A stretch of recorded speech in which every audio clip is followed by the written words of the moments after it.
Have you ever heard of the Bermuda Triangle's darkest secrets? Tonight on Mr. Nightvale, we're uncovering 10 of the most disturbing true cruise ship stories that'll make your skin crawl. Passengers vanishing without a trace, crew members witnessing impossible phenomena, and ships experiencing time distortions that defy all logic. These aren't myths. They're real testimonies from people who lived through pure terror on the open ocean. Where were you when your scariest moment happened? Drop your location and the time in the comments below. Subscribe now and join us as we dive into the unexplained. I'm a woman who experienced something that still doesn't make complete sense to me, even after all these years have passed. I was 58 years old when I decided to take my first solo cruise. Something I'd been dreaming about since my husband passed away 3 years earlier. I booked a 7-day Caribbean voyage on what I thought would be a healing journey, a chance to rediscover myself away from the overwhelming grief that had consumed my home and my daily life. Nobody warned me that I would lose myself in an entirely different way, in a way that would challenge everything I thought I knew about reality itself. The cruise ship itself was absolutely magnificent when I first laid eyes on it. This enormous vessel towered above the Miami docks like a floating city of steel and glass. I remember walking through those gleaming corridors, past the restaurants and theaters and multiple swimming pools, feeling a strange mixture of excitement and loneliness that I couldn't quite explain. I'd never traveled alone before. My entire adult life had been defined by my marriage, by being someone's wife. And suddenly, I was just me, a lone woman trying to find herself on an enormous ship full of thousands of strangers. My cabin was on the 7th deck, a modest interior room that I'd specifically chosen because I didn't need the ocean view. I just needed the quiet. I needed to be alone with my thoughts and my memories. The cabin was small but comfortable, with a single bed, a bathroom, and a television that I never turned on. I brought several books with me, mysteries and romance novels, the kind of escapist fiction that I thought would help me through the lonely nights ahead. The first 2 days of the cruise passed without any significant incident. I attended the welcome dinner on the first evening, smiled politely at other passengers at my assigned table, and spent most of my time reading in my cabin or walking the promenade deck at sunset. Everything felt normal, peaceful even. I was beginning to think that this cruise might actually help me heal, that the ocean air and the movement of the ship and the distraction of new surroundings might finally give me some relief from the constant ache in my chest. But on the third night, something shifted. Something fundamental changed, though I wouldn't understand the magnitude of that change until much later. I remember going to bed around 11 o'clock that evening. I'd taken a mild sleeping aid because I'd been struggling with insomnia since my husband's death, a common side effect of grief that my doctor had prescribed something to help with. The cabin was cool and quiet, the white noise of the ship's massive engines creating a rhythmic hum that should have lulled me into the deepest sleep. I remember pulling the blanket up to my chin and closing my eyes, feeling grateful for the medication that would finally let me rest. But I woke up at 2 o'clock in the morning, and I have absolutely no explanation for why I woke up at that precise moment. My eyes opened suddenly in complete darkness, and I felt a strange pull. Not something physical that I could see or touch, but something deeper. Something primal that seemed to draw me out of bed without my conscious decision to move. I didn't question it at the time, though looking back now, this lack of resistance to the impulse terrifies me. It wasn't like sleepwalking, because I was conscious. It wasn't like being compelled by someone else, because I felt like I was making the decision. But there was a disconnect, an absence of will, as if some other part of me had taken control. I remember standing up and walking toward the cabin door, moving with a purpose I didn't understand and couldn't articulate. The hallway outside was empty and dimly lit by emergency lighting that cast everything in shades of blue and gray. The carpet beneath my bare feet felt cold, or perhaps I was cold. I can't be certain now, because my memory of the physical sensations becomes muddled as time passes. I was wearing my nightgown. Nothing else. I wasn't wearing shoes or a robe. I wasn't prepared for where I was going. But something inside me knew exactly where I needed to be. I walked through the ship's corridors, past crew areas marked with signs reading "Authorized personnel only," areas that a passenger shouldn't have had access to. A part of my conscious mind recognized that this was unusual and potentially problematic. But another part, a part that felt like it wasn't entirely me, kept moving forward with unwavering determination. The ship seemed different at night, transformed into something almost alive in a way the daytime version never was. The walls seemed to pulse with the rhythm of the engine's heartbeat. The air smelled metallic and wrong, nothing like the clean, salt air smell I'd noticed on the upper decks. I remember feeling cold, intensely, unnaturally cold, despite the tropical location and the warm Caribbean night. My breath became visible in front of my face, small clouds of vapor that shouldn't have existed in the warm climate. This detail confused me even in my semi-conscious state. How could I be seeing my breath like this? How could the temperature have dropped so dramatically in the interior passages of the ship? And then there's the smell, that overwhelming, unforgettable scent of copper and salt that I can still detect vividly when I close my eyes. A sensory memory that's more real and more vivid to me now than many of the actual events that I can clearly remember. The smell was sharp and metallic, like blood mixed with ocean water, like something ancient and terrible. That smell marks the absolute boundary between the parts of the night I remember with clarity and the parts that have simply vanished from my mind. Before that smell, I was walking with purpose. After that smell, there is nothing. Pure emptiness. A void where hours should have been. 3 complete days missing from my conscious experience. I woke up 3 days later in the ship's abandoned pool area, lying on cold concrete and soaking wet clothes. The pool had been closed for maintenance work. I learned this critical detail from the crew members who discovered me. I was lying on the concrete deck beside the drained basin, completely soaked, my body covered in chlorine residue and something else I couldn't identify. My fingernails were broken and bleeding. There were deep bruises on my arms and legs that I have no memory of receiving. A crew member named Aziel was the one who found me during his early morning rounds. He said I was conscious but completely disoriented, speaking in fragmented sentences that made no sense, asking questions about where I was and how I'd gotten there. The ship's doctor examined me thoroughly and carefully. There were no drugs in my system beyond the sleeping medication I'd taken voluntarily before bed. There were no signs of physical assault or trauma that would explain the bruises. No broken bones despite the injuries visible on my body. But my body temperature was dangerously low, hypothermia level, despite the warm Caribbean climate and the fact that I'd been indoors the entire time. The doctor couldn't explain this medical impossibility. He couldn't explain the chlorine in my lungs or the strange abrasions on my skin in patterns he'd never seen before. He couldn't explain the 3 missing days from my memory, or why I had absolutely no recollection of anything between waking at 2 in the morning and opening my eyes on that pool deck.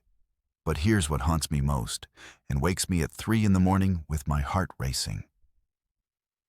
Here's the detail that proves something impossible happened. The crew members denied that the pool had been drained or cleaned that night. Multiple crew members confirmed in their statements that the pool remained completely full of water, that all maintenance work had been postponed and rescheduled for after the cruise ended. Yet I woke up on concrete beside an empty basin. I carried the evidence of that emptiness in my lungs, in the chlorine that the doctor found there. I smelled like concentrated chlorine that should not have been present on my body. The cruise line's response was swift and calculated. Within hours, I was moved to the medical bay and kept isolated. Representatives from the cruise line's corporate office arrived and spoke to me about confidentiality agreements and liability waivers. They were polite, professional, and absolutely clear in their messaging. This incident would be handled discreetly and quietly. They offered compensation, counseling services, and a strong, unmistakable suggestion that I keep this experience private and never discuss it publicly. When I asked about the security footage from the hallways and the restricted areas I'd walked through, I was told there had been a technical glitch that affected those specific sections of the ship. The cameras in those areas had malfunctioned simultaneously. It was terribly unfortunate. These technical failures happened occasionally on vessels this large and complex. No footage existed of my movements that night. I've tried to piece together what happened during those missing 3 days. I've consulted with sleep specialists, neurologists, psychiatrists, and therapists. None of them can provide a logical, scientific explanation.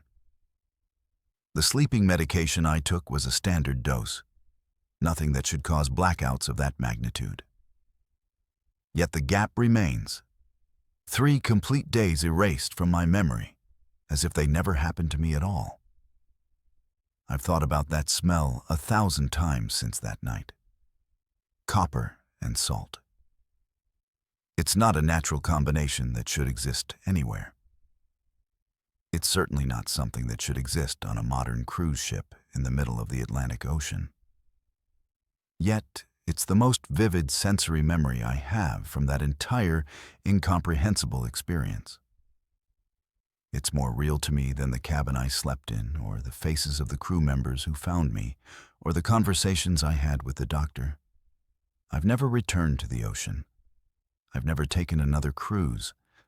I no longer even live near the coast because even the smell of salt water triggers overwhelming waves of inexplicable anxiety and fear. My family thinks I'm overreacting to a medical episode, something stress-related or psychologically connected to my grief.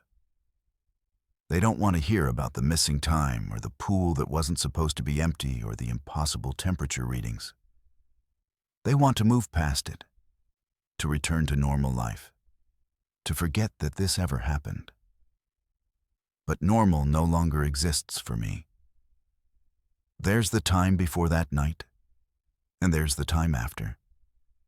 And somewhere in between, in those 3 missing days, something happened that I will never understand. Something that the cruise line worked very hard to ensure would remain unexplained and hidden. And I carry that inexplicable experience with me every single day. A mystery I'm forced to live with. A question mark embedded in the very fabric of my own life and my understanding of what's possible. My name is Malachi, and I've spent over 3 decades working on ships. I'm an engineer, specifically an engine room technician, and I've logged more hours in the depths of cruise ships than most people have spent on solid ground. I know every sound, every vibration, every mechanical rhythm that a vessel like the Ocean Majesty produces. I know what normal feels like, and I know what wrong feels like. What happened on March 15th, 1998, was fundamentally wrong in ways that I still can't adequately explain to anyone who wasn't there to witness it firsthand. I was 34 years old at the time, still young enough to believe that there were logical explanations for everything, that the world operated according to rules that I could understand and predict. I'd been working on the Ocean Majesty for almost 2 years by that point, a Carnival cruise line vessel that regularly ran Caribbean routes. The ship was reliable, well-maintained, and generally uneventful. We had a good crew, experienced technicians who knew their jobs, took their responsibilities seriously. I never expected that a routine night shift would transform into something that would haunt me for the next 27 years. That particular evening started like any other night shift in the engine room. I arrived at my station at 11 o'clock in the evening, ready to take over from the day crew. My two colleagues that night were Ismail and Kyrie, experienced people who'd been working the night shift for years. Ismail had been with the company for nearly 15 years, a meticulous man who documented everything with precision and care. Kyrie was newer to the night shift, only about 3 years in, but she was sharp and observant, the kind of person who noticed when something was slightly off. We conducted our standard checks, reviewing the logbooks, examining the instrument readings, confirming that all systems were operating within normal parameters. Everything appeared completely normal. The engines hummed with their familiar rhythm. The electrical systems showed stable power distribution. The backup generators stood ready, as they always did, waiting to be called into action if something went wrong. At approximately 2:30 in the morning, while Kyrie was conducting routine inspections of the lower engine compartments and Ismail was monitoring the main electrical panel, I was reviewing maintenance records when I noticed something unusual on one of the navigation system readouts. The ship's position indicator seemed to flicker slightly. Just a momentary glitch, nothing significant. I mentioned it to Ismail, but he dismissed it as a minor sensor fluctuation, something that happened occasionally with older equipment. We didn't think much of it at the time. Ismail had seen thousands of minor glitches in his years working maritime systems, and his experience told him this was nothing to worry about. Then everything stopped. Here's where everything changes in ways that still don't make sense to me. Here's the moment when I realized we were experiencing something that violated every principle of maritime engineering and physics that I'd learned in my entire career. At precisely 2:47 a.m., every electrical system on the Ocean Majesty failed simultaneously. Not gradually, not in sequence, but all at once. The lights went out. The instruments went dark. The engines, the massive diesel engines that powered the entire vessel, simply stopped. The humming sound that had been the constant background of my entire career in the engine room vanished instantly, replaced by absolute, total silence. It was the kind of silence that becomes its own presence, that fills your ears and your mind, and makes you aware of how dependent you are on the presence of sound and light and motion. I heard Ismail curse in the darkness, his voice sharp with alarm. I called out to him, asking if he was all right, and his voice came back to me disoriented and confused, nothing like his usual calm demeanor. We both moved instinctively toward the emergency lighting system, but when we reached it, we found that the emergency lights weren't activating either. This was impossible. The emergency systems were designed with complete redundancy, powered by independent batteries that should have engaged immediately upon loss of main power. Yet nothing was functioning. We stood in absolute darkness in the engine room of a massive cruise ship carrying thousands of passengers, and every single system that should have provided light and power had failed completely. The darkness was suffocating. I've worked in the engine room my entire career, and I know how to navigate in dim lighting. But this was something else entirely. This was a darkness so complete that I couldn't see my own hand in front of my face. I could hear Ismail breathing beside me, his breathing becoming faster, more labored as panic began to set in.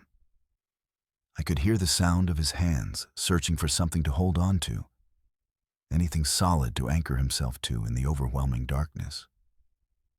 I reached out and found his arm, and we both moved carefully toward where we thought the backup generator controls should be. Every step felt dangerous, every movement uncertain in the complete absence of visual reference. 47 minutes.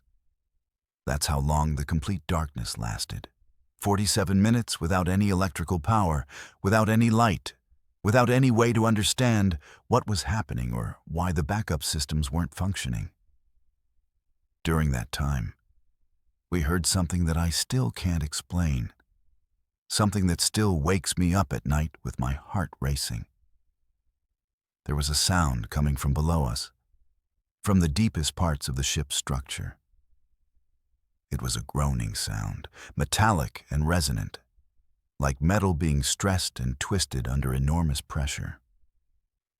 It wasn't the normal sounds of the ship at sea. This was something different, something that seemed to come from the ship's bones themselves, as if the vessel was being stretched and compressed by forces we couldn't see or understand. The sound repeated in patterns, almost like a rhythm, almost like something was trying to communicate through the metal structure of the ship. I called out for Kyrie, but she didn't answer. I called again, louder this time, fear beginning to creep into my voice. Still nothing. Ismail and I moved together, trying to find the stairs that would lead us down to the lower compartments where Kyrie had been working. But in the complete darkness, we had no idea if we were moving in the right direction. Every step felt like we might fall into nothingness. The metallic groaning continued, growing louder, more insistent, and I felt a primal fear that I'd never experienced before. The fear of being trapped in darkness beneath tons of steel and ocean water. The fear that whatever was making that sound was something beyond our understanding or control. Then, without warning, the lights came back on. The emergency lighting systems activated first, casting everything in that characteristic blue-green glow. Seconds later, the main electrical systems came online, and the engine room filled with light again. The massive diesel engines roared back to life, resuming their familiar rhythm as if nothing had happened, as if those 47 minutes of absolute darkness and silence had never occurred. I could hear the backup generators engaging, responding to the system's commands, providing additional power to compensate for whatever surge might have occurred. Everything seemed normal again, except nothing felt normal at all. But something was wrong with the readouts. Something was very, very wrong. Ismail was staring at the navigation system in complete shock, his face pale, his hands trembling. I moved beside him and looked at the screen, and I felt my stomach drop into the depths of the ship. The position indicators showed that the Ocean Majesty had shifted location by approximately 200 miles to the east. 200 miles. In 47 minutes. That would require traveling at speeds that no cruise ship could possibly achieve. It would require acceleration that would have thrown everyone aboard to the ground. It would require something that was physically impossible, according to everything I knew about maritime engineering and the laws of physics. But the timestamp on the readout made it worse. According to the navigation system, the time shift had occurred instantly.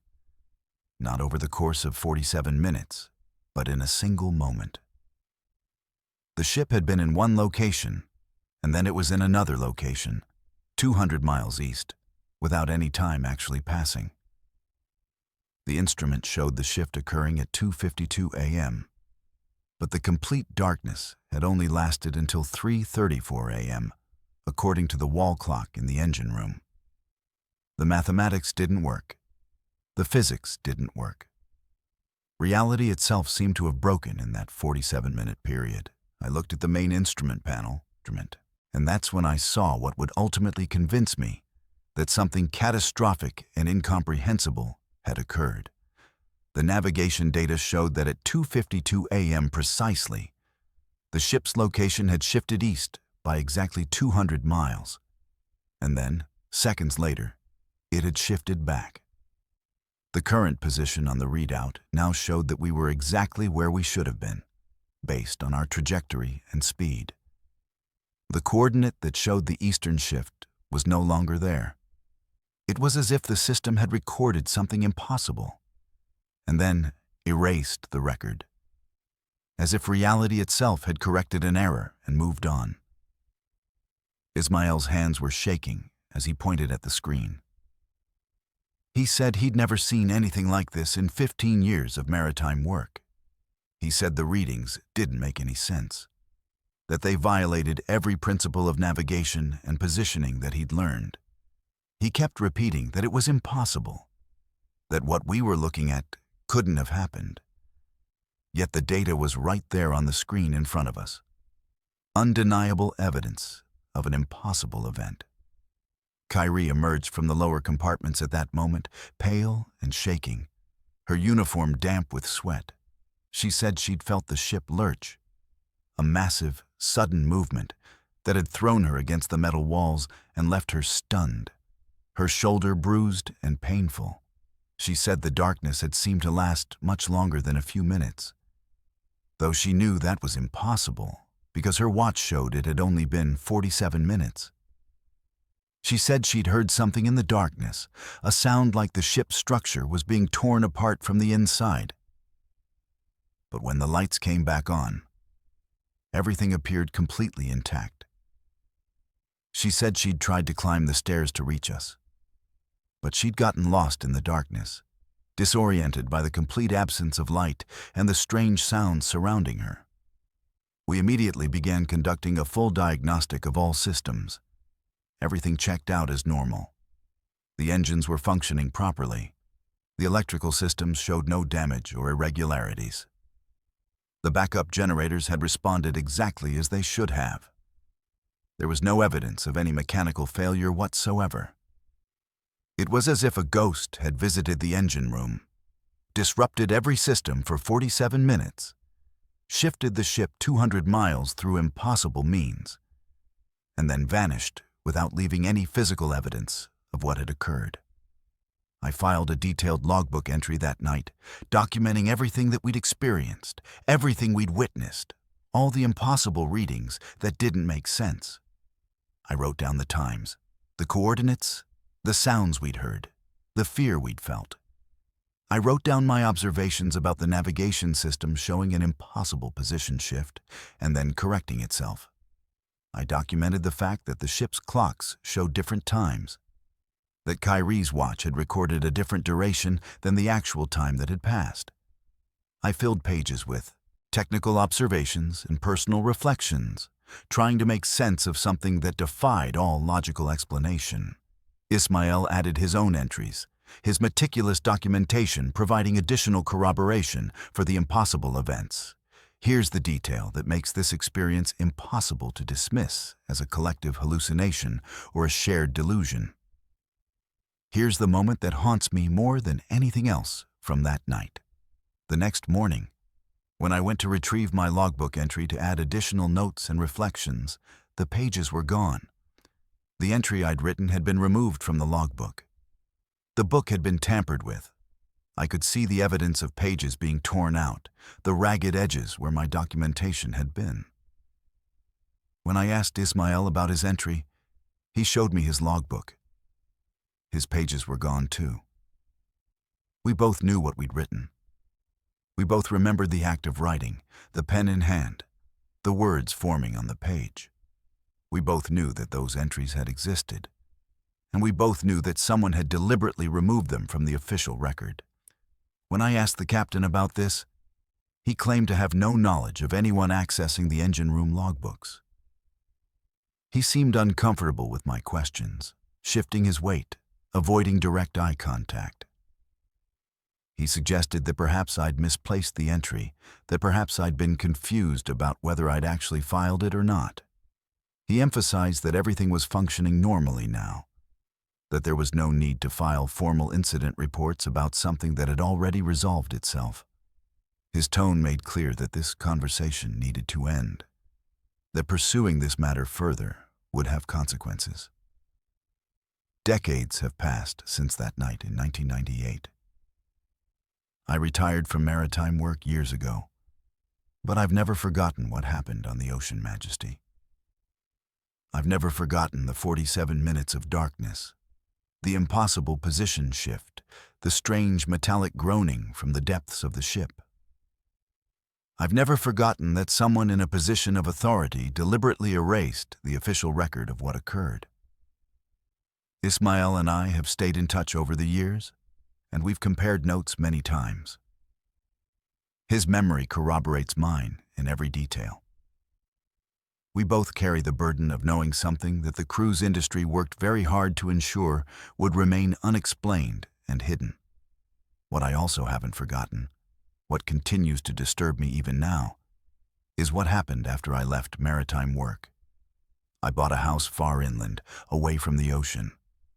I surrounded myself with normal life, normal routines, normal explanations for normal phenomena. But my compasses never work properly. Any compass I bring into my home begins to spin erratically, unable to find magnetic north, as if the magnetic field itself has become confused. I've had electricians examine my electrical systems repeatedly, but they find nothing wrong. Yet my electronics frequently malfunction in ways that shouldn't be possible. My clocks periodically show times that don't match each other. My GPS units lose signal in my home, even though every GPS unit in my neighborhood works fine. It's as if something about that night in 1998 left a mark on me, as if whatever happened in the engine room of the Ocean Majesty followed me home and continues to disrupt the fundamental forces that keep normal technology functioning. Kyrie experienced similar phenomena. She eventually moved to a landlocked area in the mountains, hoping that distance from the ocean would help. It didn't. Her electronics also malfunction. Her compasses also spin uselessly. We've both come to accept that whatever we encountered in the engine room that night left an imprint on us, something that defies scientific explanation, but remains undeniably real in our daily lives. I don't know what happened that night. I don't know if we encountered some kind of electromagnetic phenomenon that the cruise industry has learned to cover up. I don't know if the Bermuda Triangle possesses some quality that defies scientific explanation. I don't know if what we experienced was genuinely impossible, or if there's some explanation that exists beyond the scope of maritime engineering knowledge. But I know what I experienced. I know what I witnessed. I know what Ismail and Kyrie witnessed. And I know that someone deliberately erased the evidence, deliberately removed the official record of an event that shattered everything I thought I understood about how reality works. The darkness is still with me. Even in well-lit rooms, even in bright daylight, I sometimes feel that suffocating darkness from the engine room returning, wrapping around me, reminding me that there are forces in this world that exist beyond our understanding or control. And I'm still waiting for an explanation that will never come, still seeking understanding of something that exists in the space between reason and impossible truth. My name is Cyrus, and I've been retired from active maritime command for many years now. I spent over 4 decades commanding ships for Princess Cruises, building a reputation as a careful, methodical captain who prioritized the safety of my passengers and crew above all else. I never took unnecessary risks. I followed maritime protocol to the letter. I believed that experience and training could prepare you for anything the ocean might throw your way. What happened on November 8, 1987, proved that my belief was fundamentally, catastrophically wrong in ways that still haunt me decades later. I was in my early 40s when I took command of the Caribbean Princess. The ship was relatively new, equipped with state-of-the-art navigation and sonar equipment. Everything about her represented the cutting edge of maritime technology and safety design. I'd been promoted to captain at a relatively young age, and I carried that responsibility with the weight of someone who understood that thousands of lives depended on my decisions every single day. I was confident in my abilities. Perhaps I was too confident. Perhaps that confidence made me unprepared for what would unfold on that particular night in the Bermuda Triangle. The evening of November 8th started like any other night at sea. The Caribbean Princess was carrying 2,847 passengers and 200 crew members on what should have been a routine 7-day cruise through familiar waters. The weather had been excellent all day. Clear skies, calm seas, the kind of conditions that make a captain's job feel almost easy. I'd been on the bridge most of the afternoon, reviewing course corrections and ensuring that everything was proceeding smoothly. By evening, I'd retired to my quarters to prepare for dinner service, planning to check in on the bridge later in the night, as was my custom. Around 11 o'clock, my first officer called me. His voice carried an unusual note of concern that immediately caught my attention. He said that the sonar operator had detected something extraordinary on the screens. A massive structure showing up at a depth that didn't correlate with any known geological formation in that area. He asked if I wanted to come to the bridge to examine it personally. I remember thinking at the time that it was probably a sensor malfunction or a temporary glitch in the equipment. These things happened regularly with advanced sonar systems. Nothing could have prepared me for what I would see when I arrived on the bridge. When I arrived at the command center, the atmosphere had fundamentally changed. The crew members standing around the sonar station had an edge of tension that I could immediately sense in every movement, every exchanged glance, every carefully controlled breath. The sonar operator, a young technician named Gavin, looked directly at me with an expression that communicated something beyond professional concern. My first officer gestured toward the sonar screen without speaking, gesture that conveyed his own uncertainty and apprehension about what we were witnessing. Here's what changed everything for me. Here's the moment when I realized that all my training and experience meant absolutely nothing in the face of something genuinely inexplicable and beyond comprehension. On the sonar screen, at a depth of approximately 800 meters, there was a massive structure. Not a wreck from some long-lost vessel. Not a natural geological formation resulting from tectonic activity. But an actual constructed object that had no business existing in that location according to every maritime chart and geological survey in existence. The structure was enormous. It appeared to be roughly the size of a small city block, with geometric shapes and angular patterns that suggested deliberate, intelligent design rather than natural formation. But what truly disturbed me was that it was moving, not drifting passively with ocean currents, but actively moving across the sonar screen as if it possessed its own propulsion system and navigational purpose. I stood there in complete silence, watching as this impossible object traversed the sonar display with deliberate motion. My mind attempted to process what I was seeing, to fit it into categories of explanation that made sense within my understanding of maritime science and ocean geography. Could it be equipment malfunction? Could multiple sonar systems be experiencing simultaneous failure? Could there be some kind of sensor interference, creating a false image? I looked at Gavin, whose hands were trembling slightly as he operated the sonar controls. He said the readings were consistent across all sonar arrays. The structure was real according to every measurement system we possessed. I ordered the sonar operator to track the object and record all data. I wanted to see its trajectory, to understand if it was heading toward us or moving away. What I witnessed next made the blood in my veins feel like ice water. The structure began to accelerate. It moved across the sonar display with increasing speed, and then, without warning, it stopped. It simply ceased all motion and hovered at that depth, directly beneath our vessel. For approximately 3 minutes, nothing happened.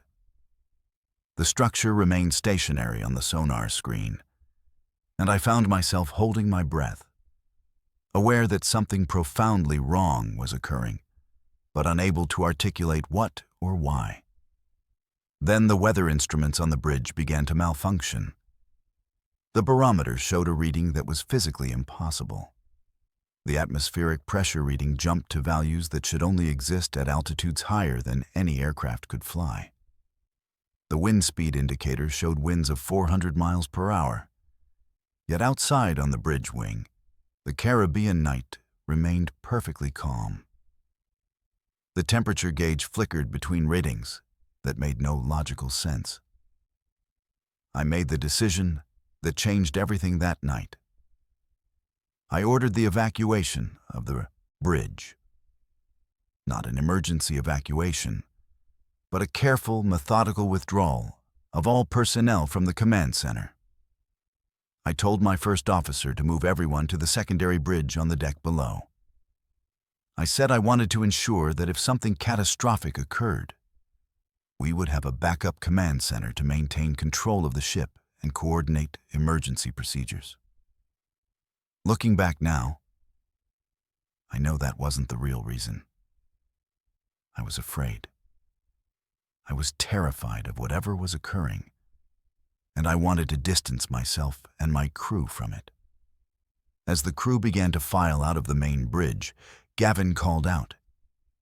He said something was happening on the sonar screen. The structure, this massive, impossible thing beneath us, was disappearing. Not fading gradually, but vanishing from the sonar display in an instant. And at the exact moment it vanished, every single piece of sonar equipment on the Caribbean Princess stopped functioning. The screens went dark. The systems shut down completely. When we attempted to restart them, nothing responded.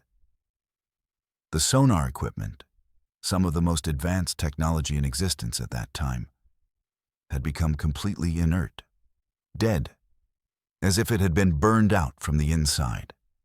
That sonar equipment was never repaired.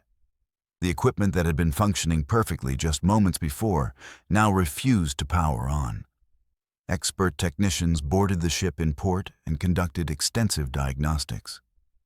They found no mechanical failure, no electrical damage, nothing that could explain why the systems had ceased to function.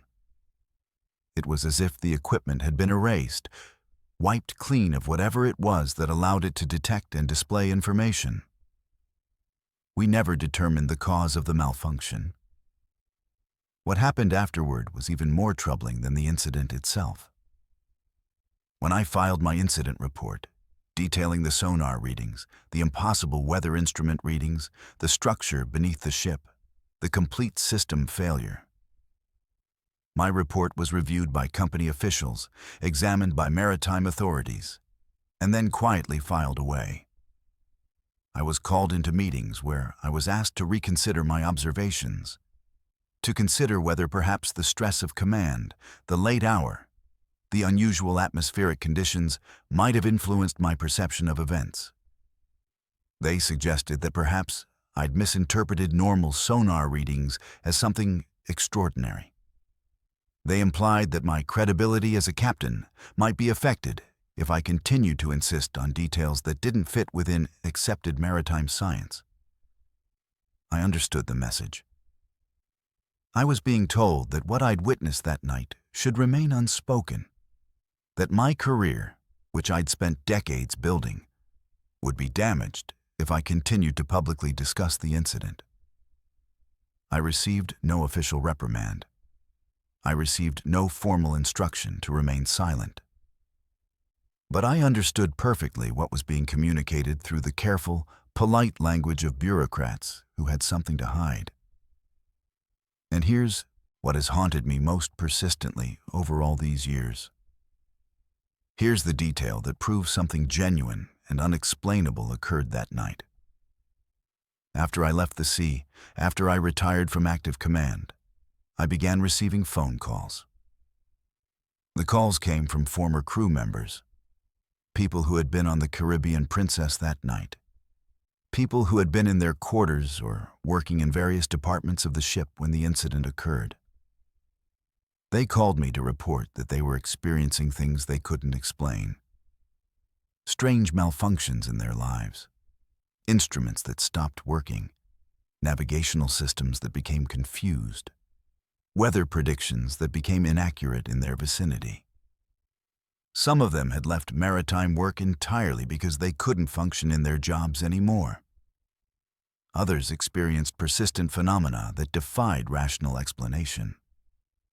I received calls from Gavin, the sonar operator, who said that he could no longer trust his own perceptions. He said that sometimes he would see things on screens that others couldn't see, images that appeared for brief moments and then vanished. He left maritime work and became a librarian, hoping that life on land would help him escape whatever had followed him from that night. He died 15 years ago under circumstances that were never fully explained. I received calls from crew members who experienced navigation systems malfunctioning around them. I received calls from people who said that compasses in their homes spun uselessly, that their watches ran at inconsistent speeds, that electronic equipment around them frequently stopped working for no apparent reason. They all wanted to know the same thing. Was I experiencing these phenomena too? Was I also marked by whatever happened that night? The answer was yes. I've spent decades trying to understand what occurred beneath the Caribbean Princess. I've consulted with scientists, engineers, maritime experts, and researchers who specialize in unexplained phenomena. None of them can provide a satisfactory explanation. The structure I saw on sonar doesn't match any known underwater formation. The readings displayed on the weather instruments don't correspond to any natural meteorological condition. The simultaneous failure of all sonar equipment defies logical analysis. I never returned to sea after my retirement. I couldn't bring myself to do it. The thought of commanding a ship, of being responsible for thousands of lives, while knowing that there were forces operating in the ocean that existed beyond my understanding and control, that was more than I could bear.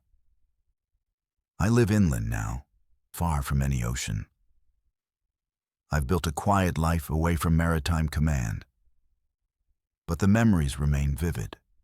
The questions remain unanswered.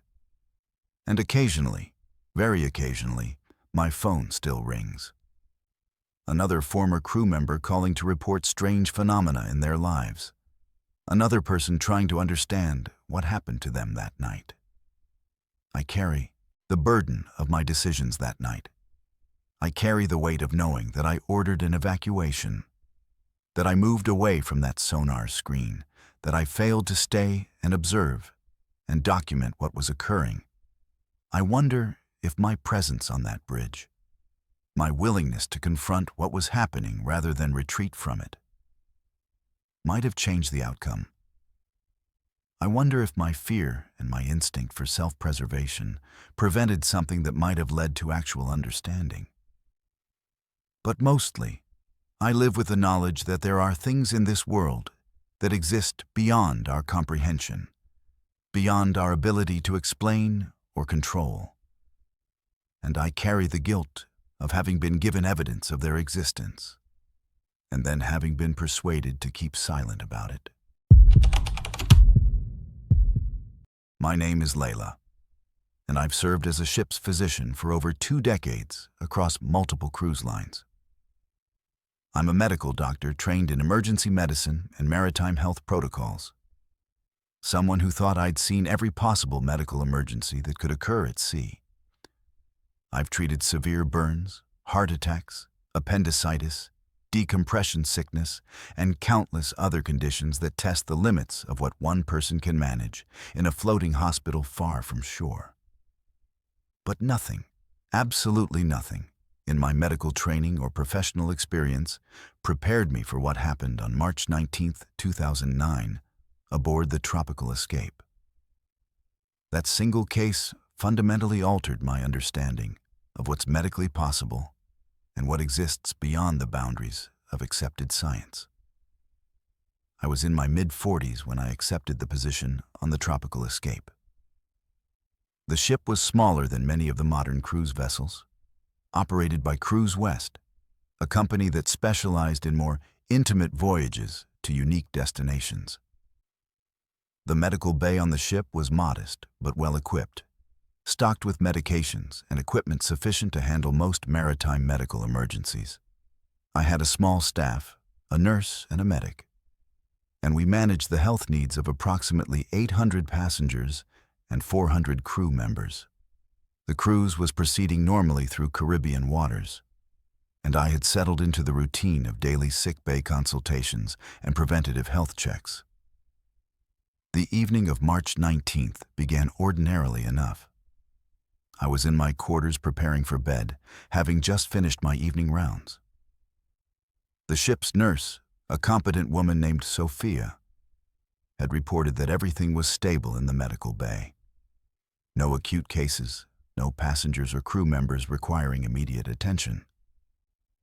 I changed into comfortable clothes and was reviewing some medical journals when my emergency pager activated. The signal was urgent. Medical emergency in the main corridor near Deck 7. I immediately grabbed my emergency kit and headed toward the location. When I arrived at the scene, what I found was deeply disturbing.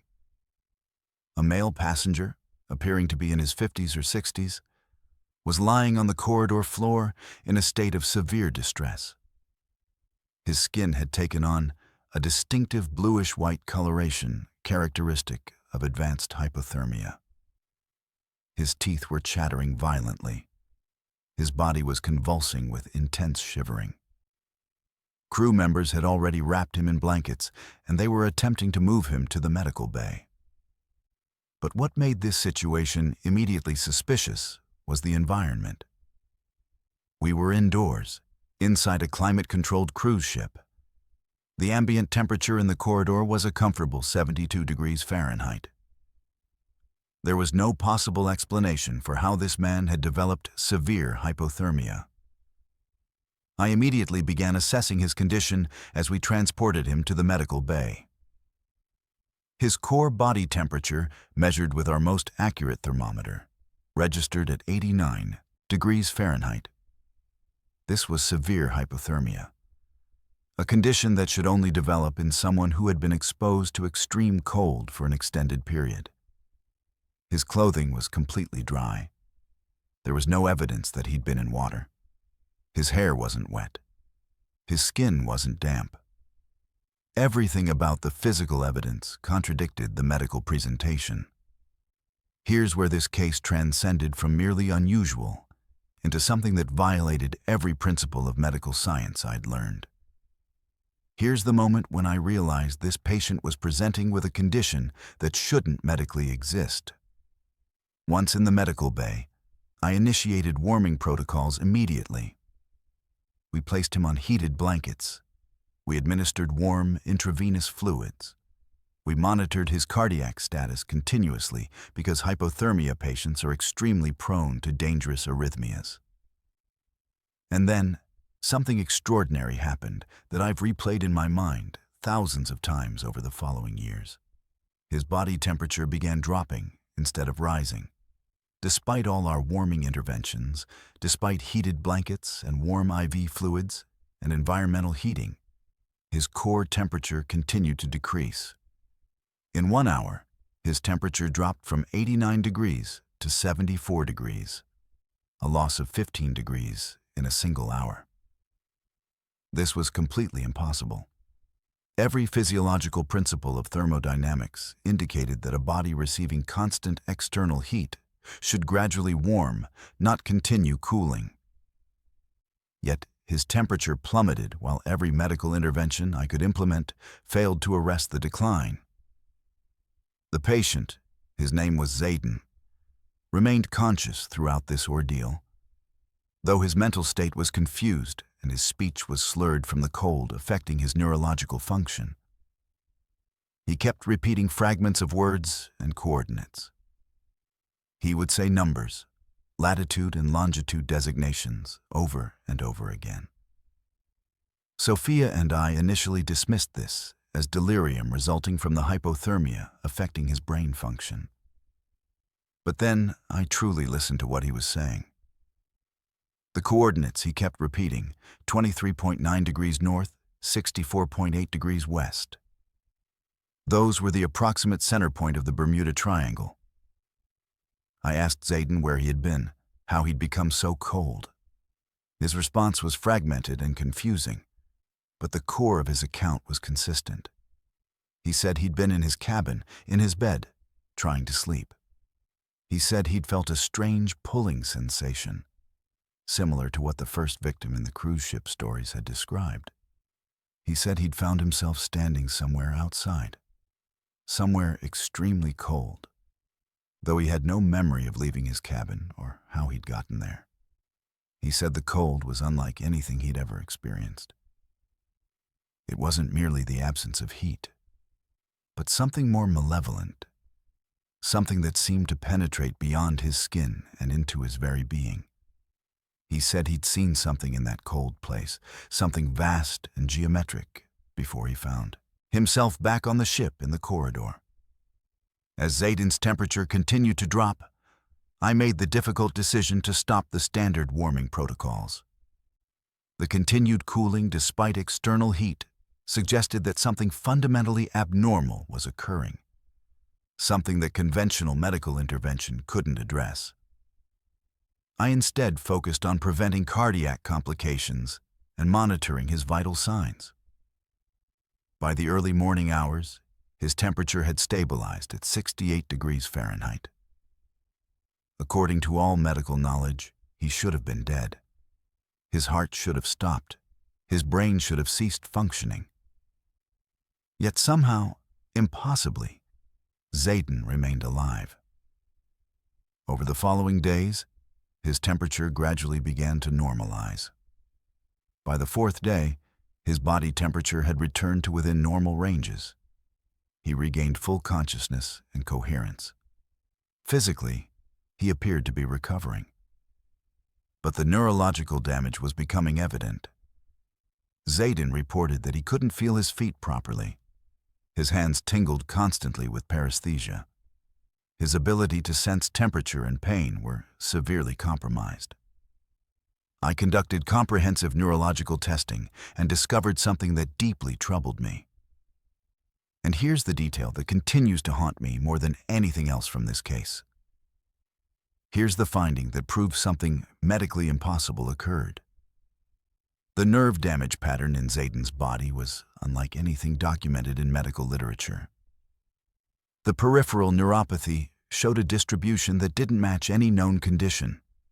Not frostbite, not standard hypothermia neuropathy, not any recognized medical syndrome. The nerve damage was concentrated in specific, geometric patterns throughout his body, as if something had selectively targeted certain nerve pathways while leaving others completely intact. I consulted with specialists via telemedicine, sending them documentation of Zayden's neurological findings. Every single specialist expressed confusion. None of them had encountered this pattern before. Zayden remained on the ship for the remainder of the cruise. When we reached port in Miami, he was discharged into the care of a neurologist who specialized in nerve damage and peripheral neuropathy. I provided comprehensive medical documentation of his case, including all the temperature readings, the impossible cooling despite warming interventions, the unusual nerve damage pattern. I never heard from Zayden directly again. But 5 years later, I received a call from that neurologist. Zayden had died. The cause of death was listed as acute cardiac failure, but the circumstances surrounding his death were unusual. The neurologist said that over the 5 years following his incident on the tropical escape, Zayden's condition had progressively worsened. The nerve damage had spread and intensified.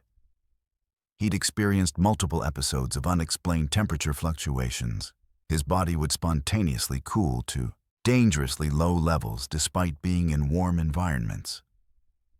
These episodes became increasingly severe and more frequent. Eventually, one of these spontaneous cooling episodes resulted in cardiac dysfunction that his heart couldn't overcome. The neurologist said something else that particularly disturbed me. He said that in the final weeks before Zayden's death, he'd been repeating the same coordinates over and over again. 23.9 degrees north, 64.8 degrees west. He'd been obsessed with those numbers, writing them repeatedly, drawing them in geometric patterns. He'd become convinced that something was calling him to return to those coordinates, that something in the Bermuda Triangle was connected to what had happened to him that night on the tropical escape. What I also discovered through careful research after Zayden's case was that I wasn't the first ship's physician to encounter this phenomenon. There were documented cases from previous decades.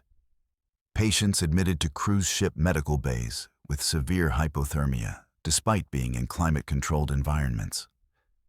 The cases were rare, scattered across different cruise lines and different years, but they existed in maritime medical records.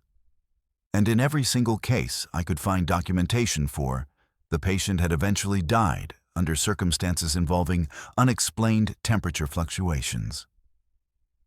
I remained on maritime medical duty for another 8 years after Zayden's case. But something fundamental had changed in how I understood medicine and the human body. I'd been trained to believe that the body operated according to predictable physiological principles, that medical science could explain and address every health condition. But Zayden's case demonstrated that there were conditions, phenomena, aspects of human physiology that existed completely outside the boundaries of accepted medical knowledge. I experienced my own strange phenomena after Zayden's case. My body temperature became unpredictable. I would feel sudden waves of extreme cold without any environmental cause. My thermometer would register impossible readings. My body temperature would show as significantly lower than it should be, then instantly return to normal.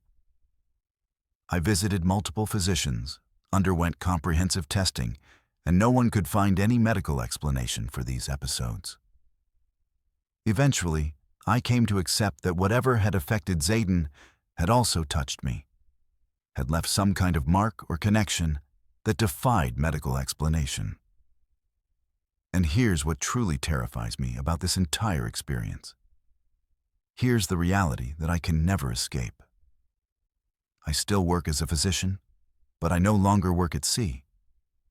I couldn't bring myself to return to maritime work after Zayden's death.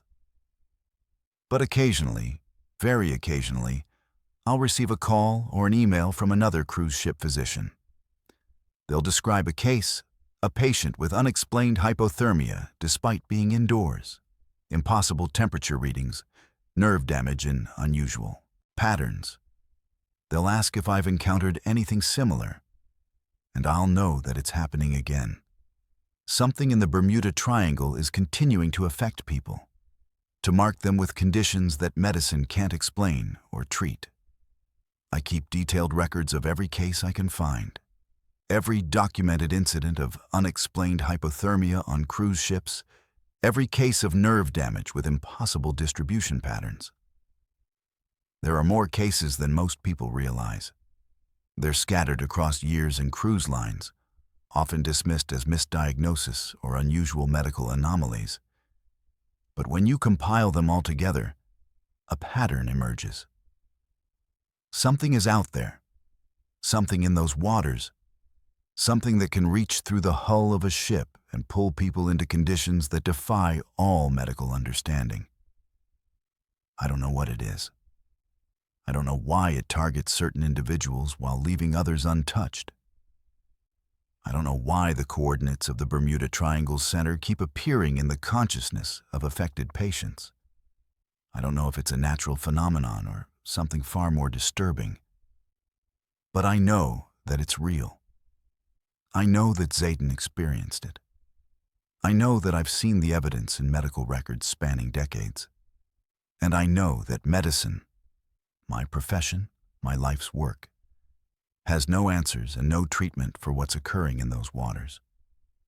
The cold that Zayden described haunts me more than any other aspect of this case.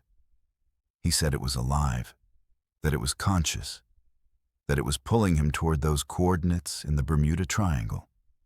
He said the cold had intention and purpose. I'm a scientist. I'm trained to reject supernatural explanations and unexplained phenomena. But sometimes, in the middle of the night, when I feel that sudden, inexplicable wave of cold wash over my body, I wonder if Zayden was right. I wonder if the cold is still out there, still reaching toward the ship's corridors, still seeking to pull people into conditions that exist beyond the boundaries of medical science. And I wait for the next call from another physician, describing another impossible case. Because I know it will come. The cases continue. The mystery remains unsolved. And the cold still waits in the waters of the Bermuda Triangle. My name is Matthias, and I've worked in hospitality and guest services for over 2 decades across multiple luxury cruise lines. I'm a professional in the business of creating memorable vacation experiences. Someone trained to handle complaints, resolve conflicts, and maintain the highest standards of customer satisfaction. I pride myself on my ability to manage even the most difficult situations with grace and professionalism. But there's one incident from my time as guest services director aboard the Atlantic Horizon that I've never fully resolved in my mind. An experience that defied every principle of logic and reality that I'd built my career upon.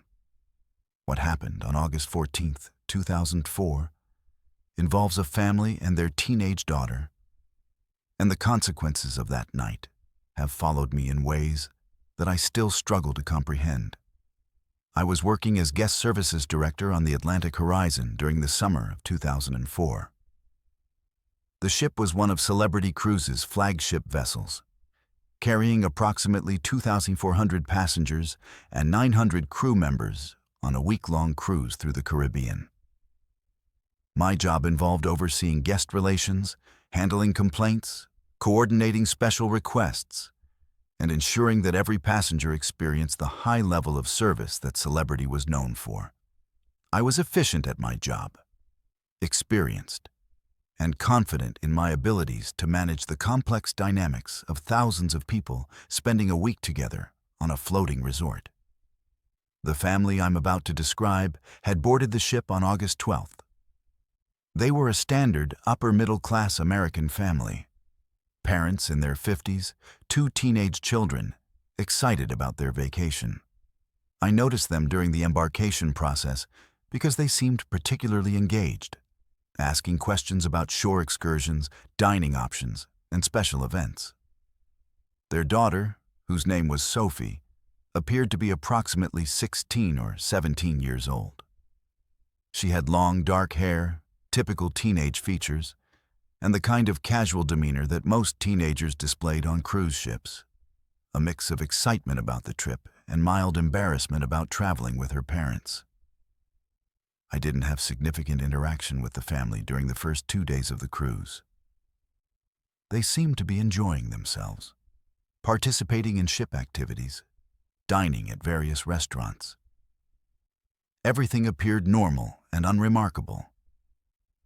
I was managing dozens of other guest issues and requests, dealing with the typical complaints about cabin assignments, dining reservations, and service complaints that were routine parts of my job. The family simply blended into the background of the thousands of other passengers aboard the ship. Then, on the morning of August 14th, I received a call to their cabin. The message indicated that they had an urgent issue that required my personal attention. This wasn't unusual. I frequently received calls for various guest concerns.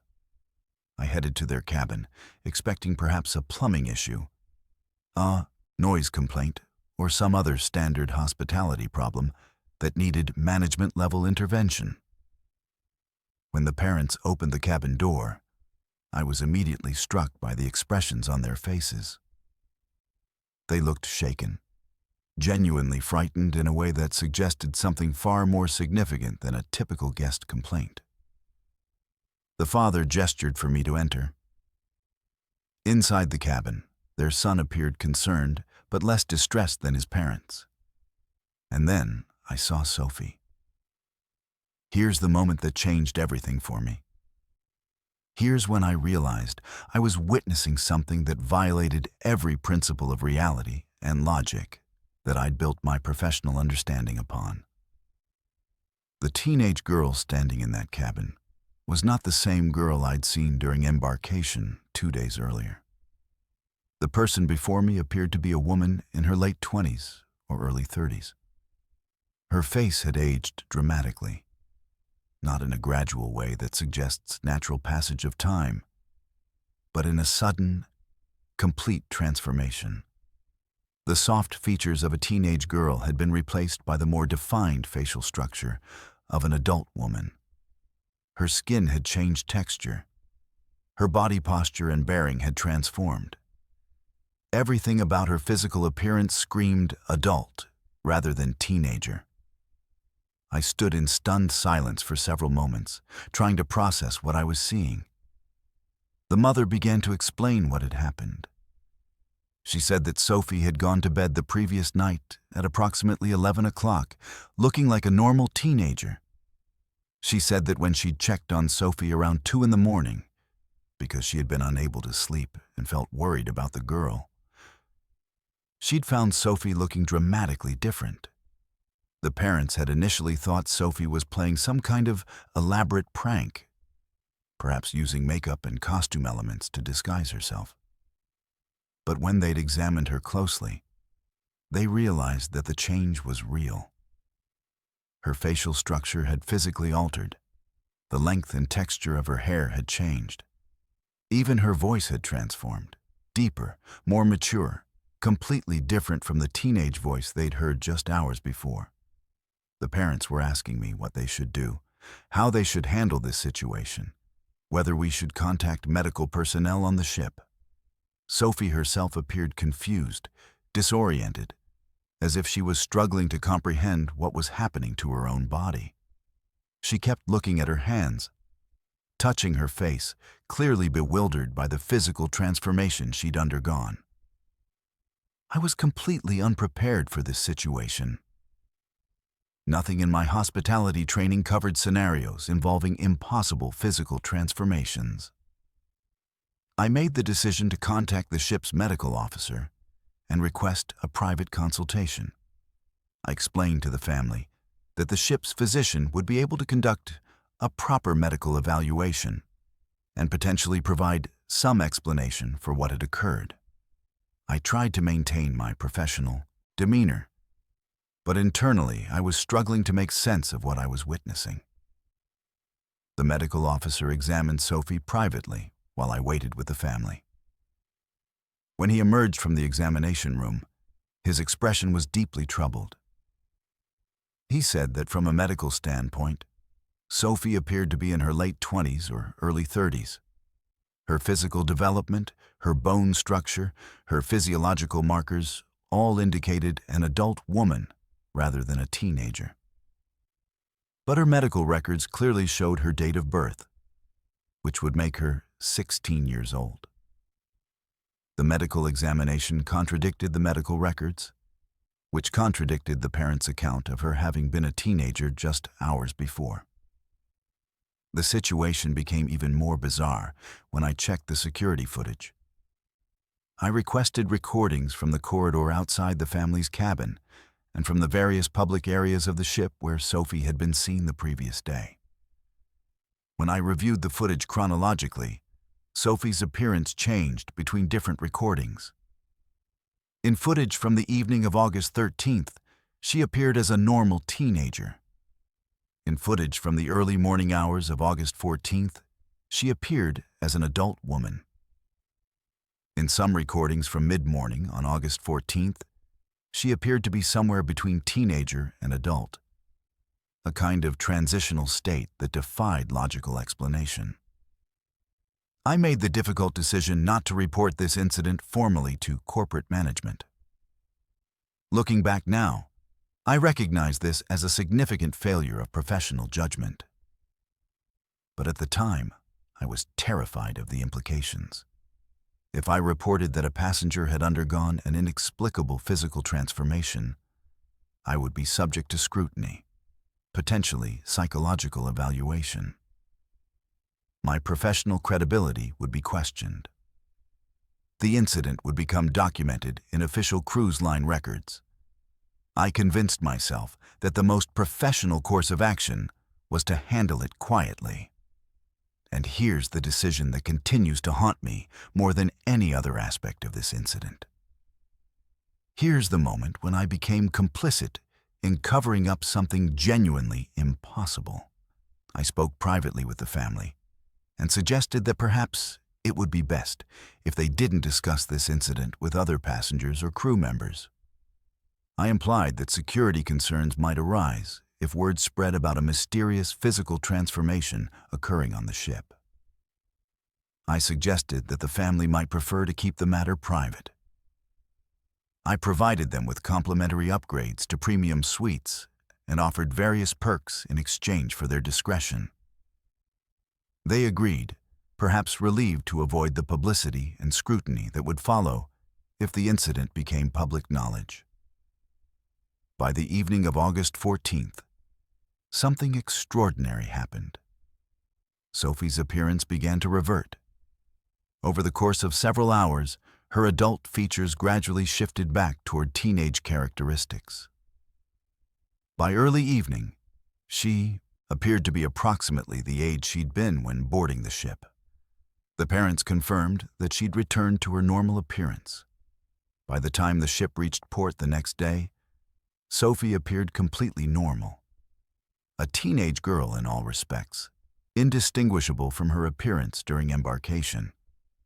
The family disembarked at the next port without filing any formal complaints. They seemed relieved to be leaving the ship. I never heard from them again through official channels. They didn't request compensation beyond what I'd already offered. They simply wanted to be away from the ship and the inexplicable experience they'd undergone. I've spent the subsequent years trying to rationalize what I witnessed that night. I've developed elaborate explanations involving makeup application, costume changes, and perceptual distortion. I've tried to convince myself that perhaps I misunderstood what was happening, that there was a logical explanation that simply eluded me at the time. But deep down, I know what I saw. The security footage showed the change. The medical examination confirmed the physical transformation. The parents witnessed their daughter's impossible aging and de-aging within a span of hours. Approximately 12 years after the incident, in 2016, I was traveling through Miami International Airport. I was waiting for a flight when I noticed a woman sitting a few rows away from me. Something about her appearance triggered a memory. I looked more carefully and realized it was Sophie. She appeared to be a woman in her late 20s or early 30s, roughly the age she'd appeared during the middle of that night on the Atlantic horizon. But what was even more disturbing was that she seemed completely unfamiliar with me. When I approached her and mentioned the incident on the cruise ship, she looked at me with complete confusion. She said her name wasn't Sophie. She said she'd never been on a cruise ship. She spoke with a completely different accent than the teenage girl I'd known. Her mannerisms, her personality, everything about her seemed like a completely different person. I tried to show her photographs I had from the ship, pictures where she appeared as a teenager, pictures taken during her time as an adult. She denied any knowledge of being in those photographs. She seemed genuinely confused and slightly uncomfortable with my persistence. Eventually, she excused herself and walked away, leaving me standing in the airport with the overwhelming sense that whatever happened to Sophie on that night in 2004 had resulted in her becoming someone completely different, not just in appearance, but in fundamental identity. I've retired from maritime work. I no longer work in cruise ship hospitality, but I've spent years researching, trying to find any documentation of similar incidents. There are scattered reports in maritime logs, vague references in crew conversations, hints of other cases where passengers experienced sudden, physical changes aboard ships, particularly in the Caribbean and around the Bermuda Triangle. The incidents are rare, documented inconsistently, often dismissed or forgotten. But they exist. What I carry with me from that night in 2004 is not just the memory of witnessing something impossible. What haunts me is the knowledge that I chose silence. I chose to conceal evidence of something genuinely extraordinary occurring. I chose professional self-preservation over truth. And I'm left wondering if that silence allowed similar incidents to continue unchecked. If perhaps someone in a position of greater authority might have investigated and potentially discovered something significant about what's really occurring in those waters. I don't know what happened to Sophie. I don't know if she was somehow replaced by a completely different person during that night, or if her consciousness remained, but her entire physical and mental identity transformed. I don't know if the woman I encountered in the airport years later was the same Sophie experiencing a different state of existence, or if she was someone, or something, entirely different wearing Sophie's aged body. The only certainty I have is that something impossible occurred aboard the Atlantic horizon, and that I participated in covering it up. That knowledge will remain with me for the rest of my life. My name is Victor Petrov, and I've been working as a chief propulsion engineer for over 3 decades across multiple international cruise lines. I am Ukrainian by birth, trained in marine engineering at one of the finest technical institutes in Eastern Europe. And I have spent my entire professional career responsible for the massive diesel engines that power these floating cities across the world's oceans. I understand propulsion systems with the kind of intimate knowledge that only comes from years of hands-on experience. From understanding every vibration, every sound, every mechanical rhythm that indicates proper function or emerging malfunction. What happened on the night of March 3rd, 2001, aboard the Nordic Sun challenged not only my professional expertise, but my fundamental understanding of how physical reality operates. That night, I witnessed something that was scientifically impossible, and my attempts to report it were systematically dismissed and suppressed. I was in my early 50s when I took the position of chief propulsion engineer on the Nordic Sun, a Norwegian cruise line vessel that was considered one of the most modern and technologically advanced ships in operation at that time.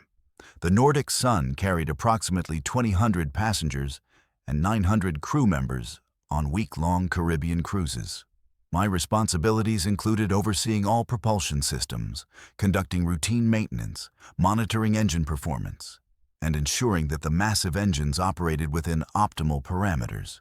I had a small team of junior engineers and maintenance technicians under my supervision, experienced professionals who knew their jobs and performed their duties competently. The evening of March 3rd, 2001, I was conducting routine maintenance on the main propeller shaft and related systems. This was standard procedure. Regular inspections and maintenance that occurred multiple times throughout each voyage to ensure that the propulsion systems remained in perfect working condition. The captain that evening was named Evan, an experienced maritime professional in his early 60s who maintained the bridge with a steady hand and consistent attention to protocol.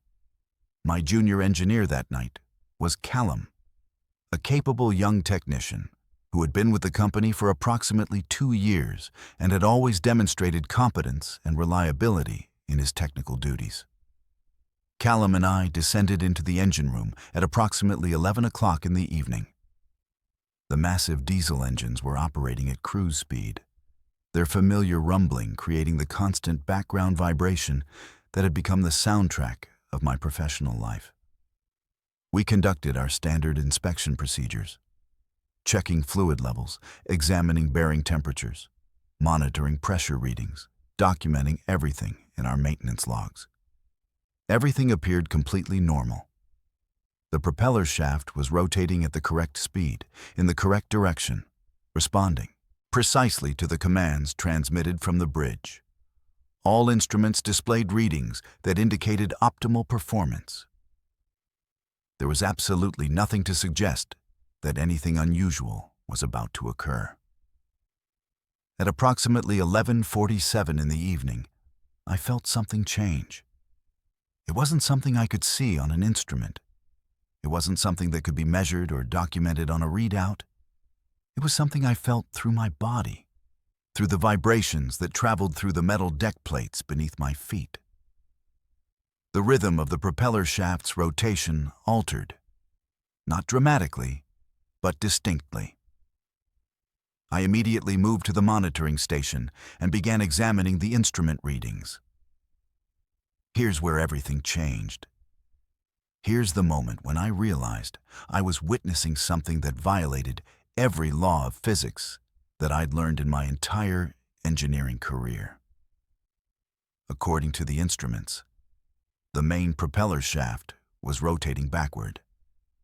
It was spinning in reverse direction, while the Nordic sun continued moving forward through the water at cruise speed. This is physically impossible. If the propeller shaft rotated backward while the ship moved forward, the propeller would be creating thrust in the opposite direction of the vessel's movement. The ship should have experienced massive deceleration, violent vibrations, catastrophic mechanical stress. Yet the ship continued moving smoothly forward. The passengers would have felt nothing. The motion remained steady and consistent. I called out to Callum and directed him to check the readings independently. His face went pale as he examined the instruments. He looked at me with confusion and fear in his eyes. He said the readings showed the propeller shaft rotating in reverse, but that made no logical sense. I told him to physically check the shaft alignment indicators, to verify the readings through alternative measurement methods. Callum moved to the mechanical inspection points and confirmed what the instruments were showing. The propeller shaft was indeed rotating in reverse direction. The engine room temperature began to drop. I noticed it initially as a slight chill, a subtle change in the ambient air. But within minutes, the temperature had dropped noticeably. I checked the thermometer mounted on the wall. The temperature had fallen from the normal operating range of 95 degrees Fahrenheit to approximately 75 degrees Fahrenheit in just a few minutes. This was impossible. The massive diesel engines generated enormous amounts of heat. The temperature in an operating engine room simply didn't drop 20 degrees in such a short time period without catastrophic engine shutdown. I immediately contacted the bridge. I requested to speak with Captain Evan directly. When he came on the communication system, I explained what we were observing. I told him that the propeller shaft was rotating in reverse direction while the ship continued moving forward. I told him that the engine room temperature was dropping inexplicably. I asked him to verify the ship's position and velocity to confirm that we were indeed still moving forward at cruise speed, despite the impossible propeller readings. There was a long silence from the bridge. Then Captain Evans said something that I have never forgotten. He said, "Victor, check your instruments again. Everything on the bridge shows normal propeller rotation. All navigation systems show we're maintaining course and speed. There is no problem with propulsion." I told him that I was looking directly at the instruments, that the readings clearly showed backward rotation. I insisted that something was fundamentally wrong. I told him that Callum had independently verified the shaft alignment. I demanded that he send someone to the engine room to physically inspect the systems. There was another silence, longer this time. Then Captain Evans said, "Victor, I'm looking at all the data transmissions from the engine room. Everything reads normal. All propeller rotation indicators show proper forward rotation. Your instruments must be malfunctioning. Shut down the maintenance work and return everything to standard operational mode." But my instruments were not malfunctioning. I was holding the monitoring readouts in my hands. The data was clear and undeniable. The propeller shaft was rotating backward, yet the captain's instruments on the bridge were showing normal forward rotation. How could two different instrument systems show completely contradictory data? I made the decision to document everything. I pulled out my personal notebook, a practice I'd maintained throughout my engineering career, and I began writing down everything I was observing. The time, the readings, the temperature, the shaft rotation direction. I wrote in Russian, my native language, detailed technical notes that would provide precise documentation of what was occurring. Callum stood beside me, watching the instruments, confirming that the readings remained consistent. The propeller shaft continued rotating in reverse. The temperature remained cold.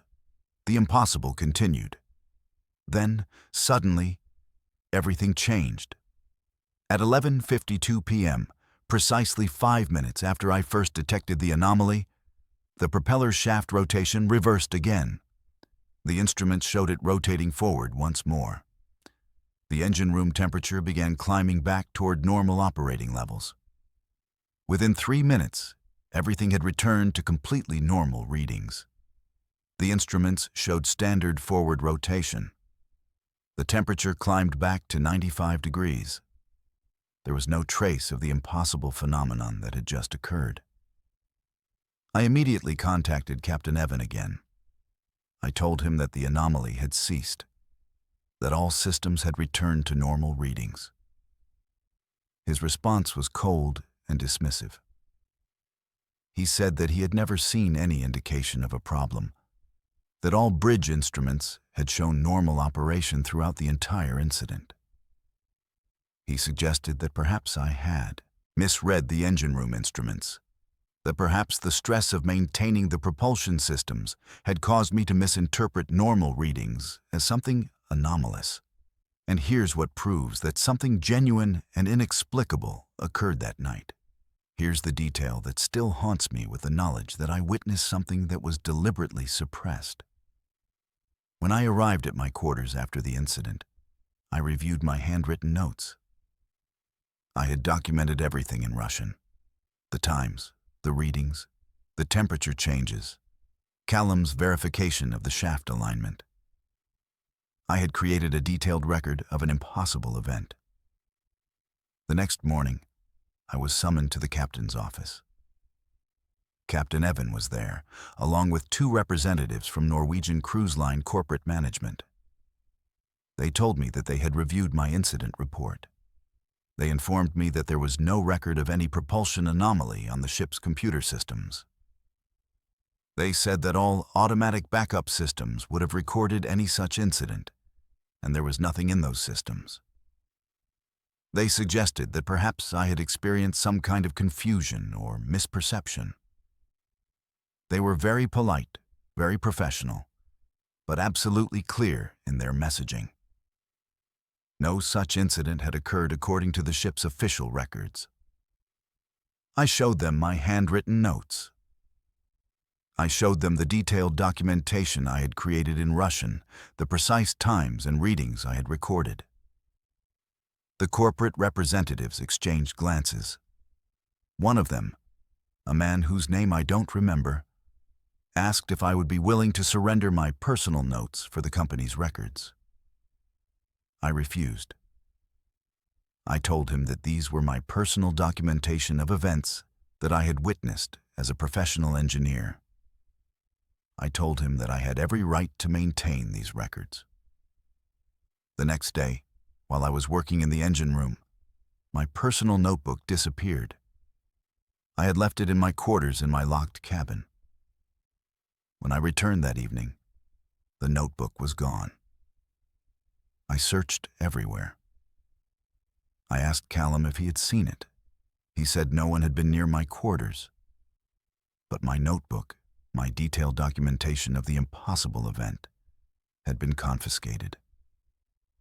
To this day, I don't know how they accessed my locked cabin or when they took my notes. But I know with absolute certainty that someone from the cruise line took them. I continued working on the Nordic Sun for another 2 months before my contract ended. During those 2 months, I experienced similar anomalies on multiple occasions. The propeller shaft would sometimes rotate in impossible directions. The engine room temperature would fluctuate inexplicably. The instruments would show readings that violated the laws of physics. And every time these incidents occurred, I would contact the bridge. And every time, Captain Evan or whoever was on duty would insist that their instruments showed nothing unusual. After my contract ended with Norwegian Cruise Line, I moved to another cruise line. I thought perhaps the Nordic Sun had possessed some kind of mechanical malfunction, some unknown defect in its propulsion systems. But the same anomalies began occurring on my new ship, and on the ship after that, and on every single vessel I've worked on since 2001. The impossible propeller rotations, the inexplicable temperature changes, the contradictory instrument readings, the experiences that defied explanation.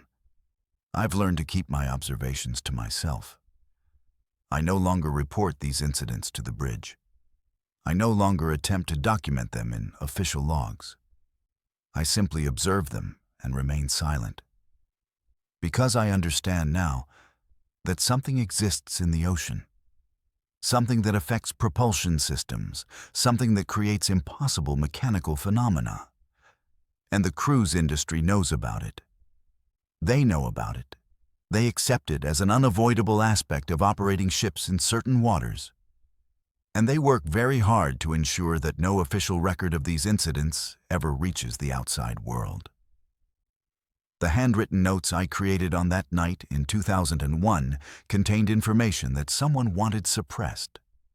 The details of what I observed, the precise times, the specific readings, the technical documentation, represented evidence of something that the cruise industry preferred to keep hidden.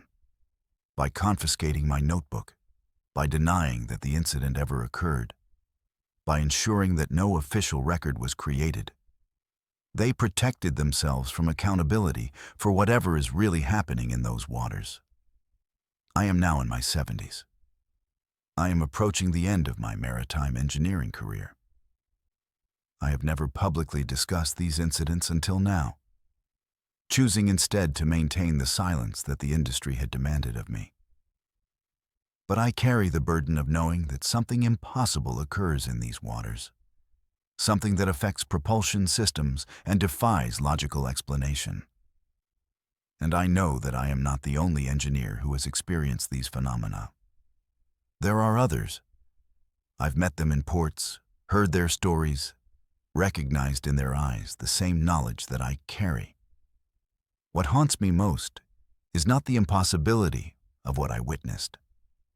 What haunts me is the realization that the cruise industry has known about these phenomena for decades, that they have developed protocols for suppressing reports of these incidents, that they have systematically worked to ensure that no public awareness of these anomalies ever develops.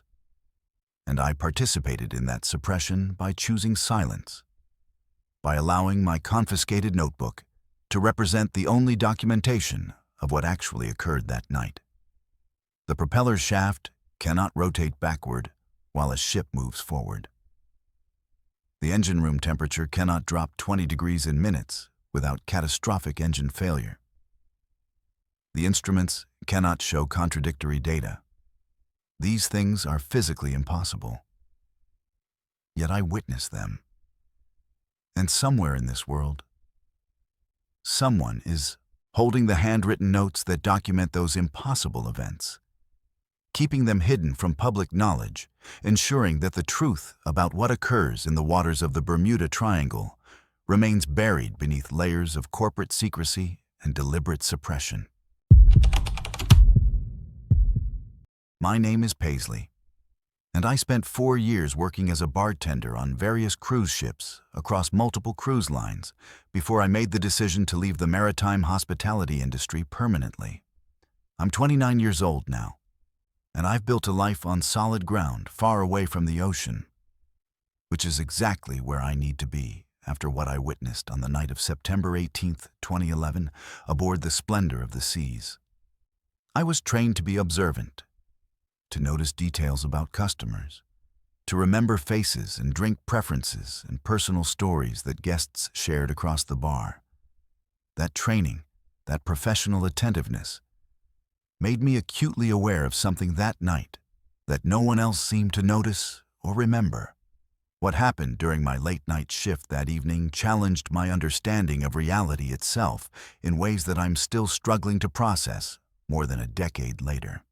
I had been working on Royal Caribbean vessels for approximately 3 years when I took the position aboard the Splendor of the Seas. The ship was a massive vessel carrying over 3,000 passengers, and the bar where I worked was one of the primary social gathering points on the ship.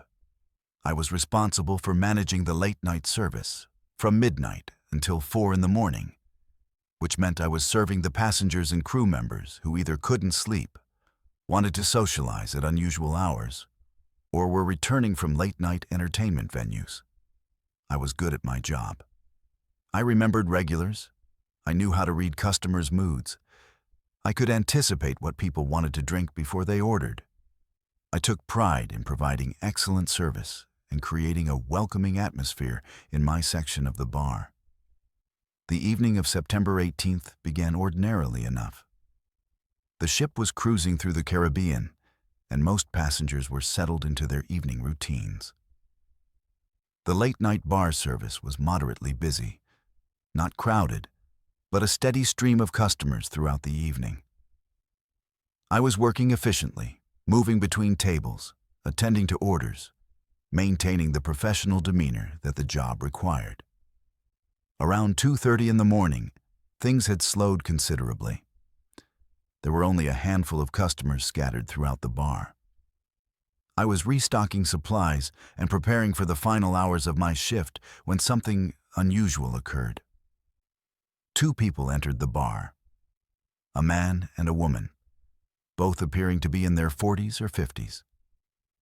The man introduced himself as Dean, with distinctive features and piercing eyes, wearing an expensive-looking dark suit. The woman said her name was Messiah, with similarly striking appearance, dressed elegantly in designer clothing that seemed oddly formal for a cruise ship late-night bar at 2:30 in the morning.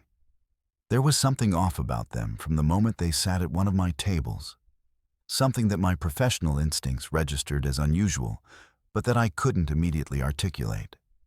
I approached them with my standard greeting and asked what they would like to drink. What happened next made me question whether I had actually heard them correctly. They both spoke in a language I didn't recognize. It wasn't Spanish, wasn't French, wasn't any of the languages I'd encountered regularly working on international cruise ships. The sounds they made seemed almost musical, with unusual phonetic patterns and inflections that didn't correspond to any European language I'd heard. I politely asked them to repeat their order in English, explaining that I didn't speak their language. They both looked at each other, and then Dean repeated his order slowly in heavily accented English. He asked for something that sounded like translated water, which made no sense to me.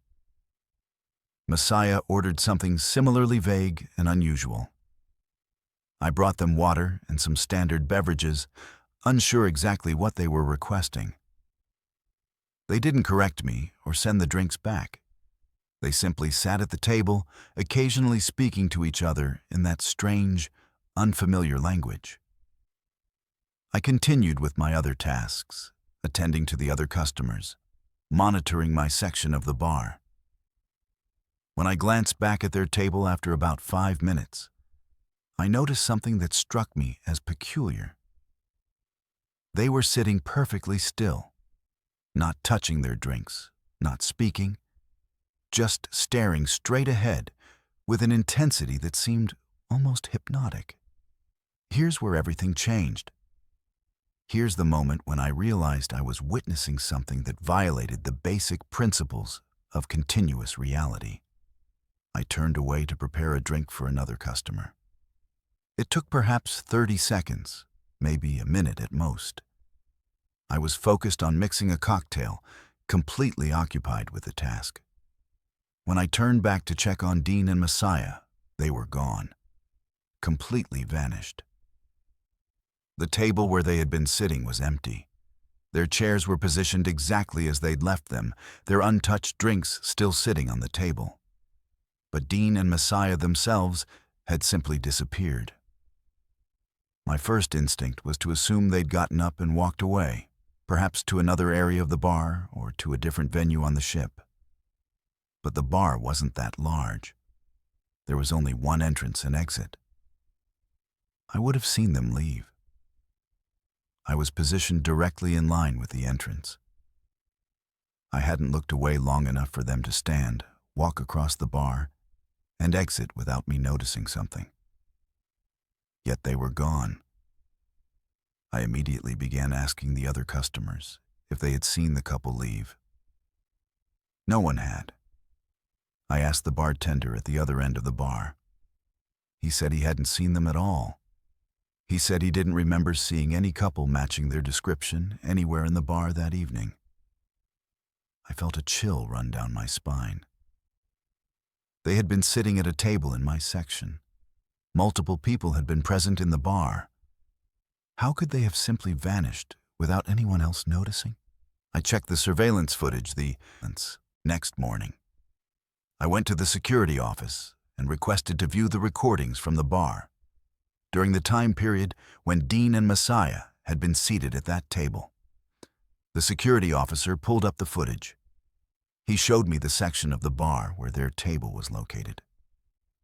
And according to the security recording, the table had been empty the entire time.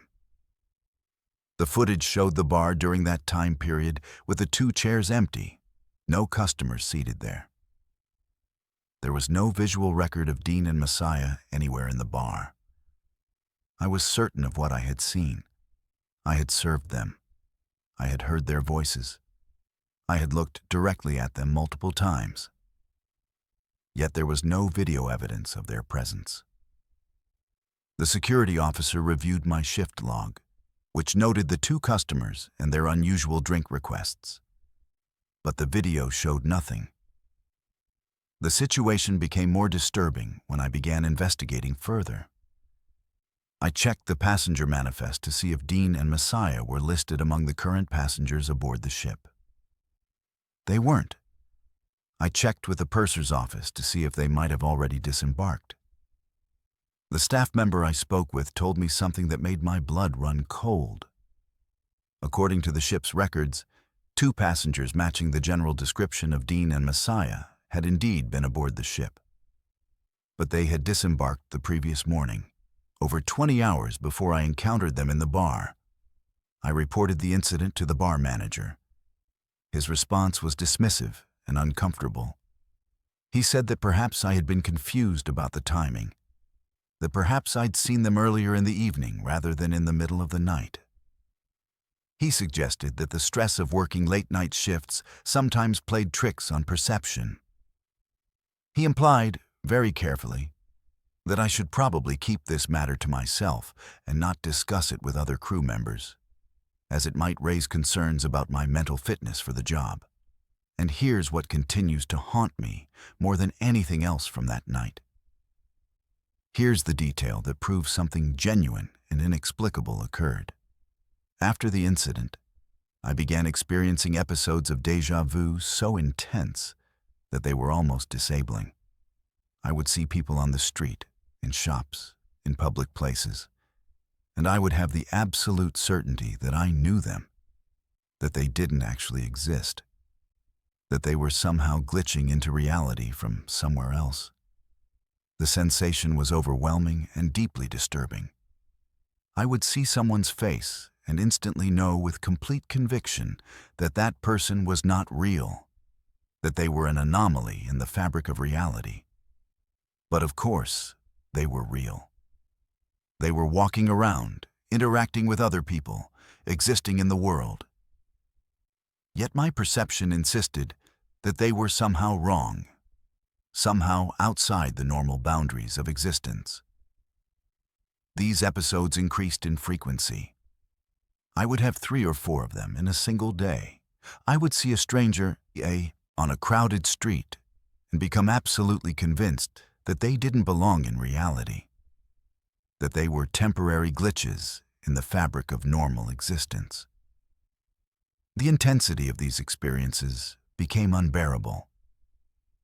I found myself unable to trust my own perception. I couldn't look at crowds without feeling like I was seeing things that didn't actually exist. Phantom people, reality glitches, entities that shouldn't be present in the world. I left the cruise industry after this incident. I couldn't return to work on ships, couldn't return to the bar environment. I moved inland, far away from the ocean, and tried to build a normal life. But the déjà vu episodes have never completely stopped. They've decreased in frequency over the years, but they still occur occasionally. I'll see someone and experience that overwhelming conviction that they don't actually exist, that they're anomalies in reality itself. What I carry with me from that night is not just the memory of witnessing 2 passengers who had already disembarked somehow appearing in the bar hours after they'd left the ship. What I carry is the knowledge that reality itself seems to glitch in certain locations, in certain circumstances. That people can exist in multiple temporal states simultaneously. That the boundaries of what is real and what is not are far more permeable than we're willing to admit. I've never spoken publicly about this incident until now. I've kept it hidden, just as the cruise line suggested I should. But the silence hasn't helped me process or understand what happened. The déjà vu episodes continue. The conviction that some people don't actually exist in reality persists. And I'm left wondering if Dean and Messiah were the ones who were glitching through reality, or if I was the one experiencing some kind of temporal displacement that allowed me to see them in a moment when they shouldn't have been visible. The bar on the Splendor of the Seas remains one of the most popular venues on that ship.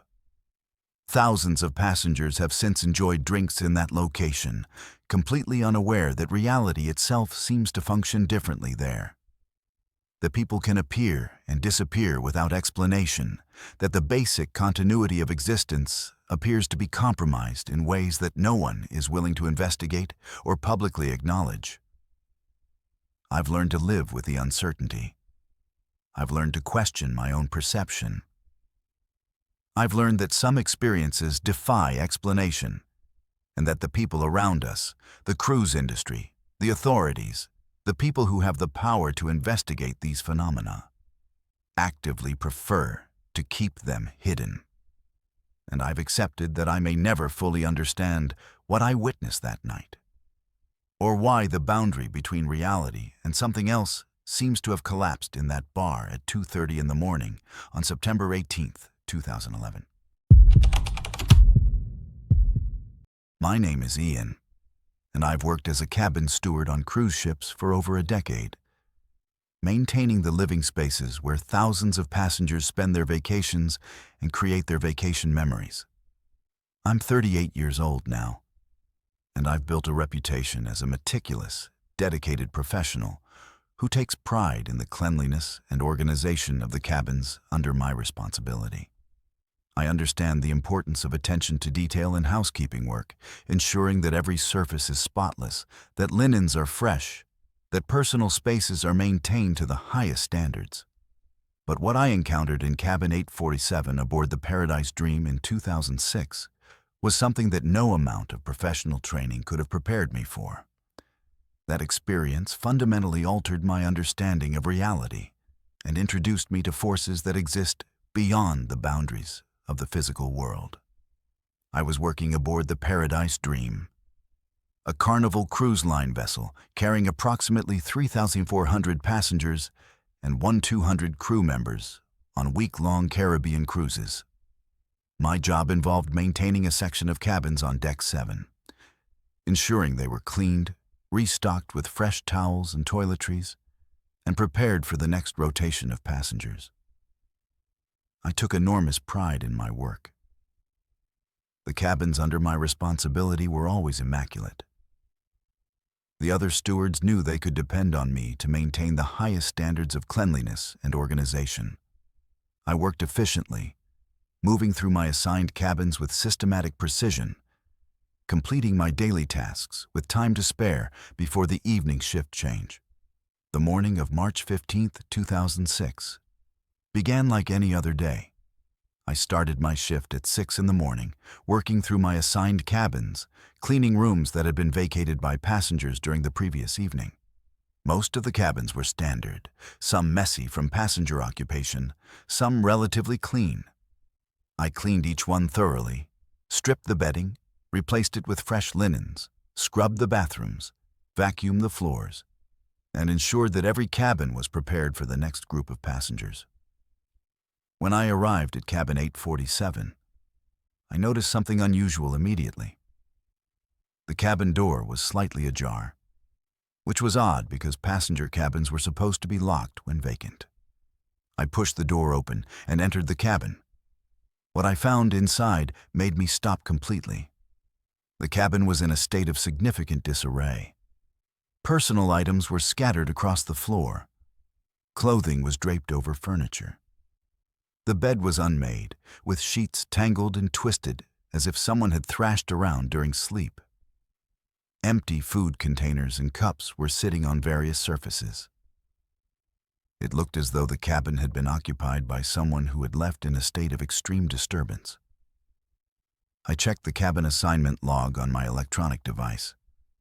According to the system, cabin 847 had been vacated the previous evening. The passengers, a couple named Kai and Zoe, who had been aboard for 3 days, had checked out of their cabin at 5 in the evening and disembarked at the port that night. The cabin should have been empty. It should have been in the condition I'd left it the day before, after cleaning it for their arrival. Yet it was in complete disarray, as if it had been occupied and disturbed overnight. I immediately began cleaning. I picked up the scattered items, organized the personal belongings that had been left behind, stripped the soiled linens from the bed, vacuumed the floor, scrubbed the bathroom. I worked for approximately 45 minutes, bringing the cabin back to the pristine condition required by cruise line standards. When I finished, cabin 847 was spotless. Fresh linens, clean surfaces, organized and ready for the next passengers. I moved on to the other cabins in my section, continuing with my normal routine. I completed the remaining cabins in my assigned area and returned to my crew quarters for my break. When I returned to my steward duties in the afternoon, I had additional tasks to complete. Some cabins required deep cleaning, some needed maintenance repairs coordinated with the technical staff. By the time I approached cabin 847 again later that afternoon to perform the final inspection before evening passenger check-in, I was expecting to see the cabin exactly as I'd left it that morning, clean, organized, and ready. Here's where everything changed. Here's the moment when I realized I was experiencing something that violated every principle of how the physical world operates. When I opened cabin 847, the disarray had returned. The cabin looked exactly as it had that morning before I cleaned it. The same items were scattered on the floor, the same clothing was draped over furniture. The same empty food containers were sitting on surfaces. The bed was unmade with the same tangled sheets. It was as if my entire morning of cleaning had never occurred, as if the cabin had somehow reset itself to its previous state of disorder. I stood in the doorway, completely bewildered. I checked the assignment log again. The cabin was still listed as vacant. No new passengers had been assigned to it. The door had been locked all afternoon. I had locked it after my morning cleaning, and I had used my key card to unlock it just now. No one could have accessed the cabin. Yet everything I had cleaned that morning had somehow returned to its previous state of disarray. I cleaned the cabin again. I worked even more carefully the second time, taking extra time to ensure that every surface was pristine, that every item was organized, that nothing had been left out of place. When I finished, cabin 847 was immaculate. I locked the cabin carefully, securing the door with my key card, and completed my shift for the day. The next morning, I opened cabin 847 again as part of my routine. The disarray had returned once more. Every item was scattered exactly as it had been the morning before. The same pattern of disorder repeated itself. The bed had the same tangled sheets. The personal items were in the same locations. It was as if the cabin existed in a loop, resetting itself every night to the same state of disarray. This pattern continued for 3 more days. Every morning, cabin 847 would be in a state of disorder despite being locked and empty. Every day, I would clean it meticulously. Every evening, the disorder would return. The cabin seemed to exist in a perpetual state of repetition, unable or unwilling to maintain the cleaned condition I created. And here's what proved that something genuinely supernatural was occurring in that cabin. Here's the detail that changed my understanding of what I was witnessing. On the 4th day, while I was cleaning the scattered personal items, I found something that didn't belong to Kai or Zoe. It was a cruise ticket, an old, yellowed piece of paper that appeared to be decades old. The ticket was dated 1962, and it bore the name of a passenger I'd never encountered before. The condition of the ticket suggested it had been sitting in that cabin for over 4 decades. I kept the ticket. I knew I shouldn't. Cruise line policy prohibited stewards from keeping items found in cabins. But I couldn't bring myself to discard it. There was something deeply significant about that ticket. Something that suggested this cabin contained more than just the disarray created by careless passengers. I began researching the name on the ticket during my off hours, using the ship's library and eventually the internet when I had access to it. I discovered that the passenger name matched a person who had been reported missing in 1962 during a Caribbean cruise. The person had boarded the ship but never disembarked. The disappearance had been documented in maritime records. The family had filed reports. The case had never been resolved. The ticket had been sitting in cabin 847 for over 4 decades. How had it remained in that cabin? How had it survived the countless cleanings and passenger rotations? Why did that cabin continue to reset itself into a state of disarray that matched no particular passenger's current occupation? I began to understand that cabin 847 existed in some kind of temporal anomaly. It seemed to be trapped in a repeating cycle, maintaining the disarray of someone, or multiple someones, who had occupied it in the past. The personal items that scattered themselves, the tangled bedding, the empty food containers. These were the echoes of previous passengers, previous occupations, previous moments in time that the cabin couldn't release or move past. I spoke with other crew members about the cabin. Most of them dismissed my concerns, suggesting that perhaps the cabin just attracted messy passengers, that perhaps I was simply encountering consistent patterns of passenger behavior.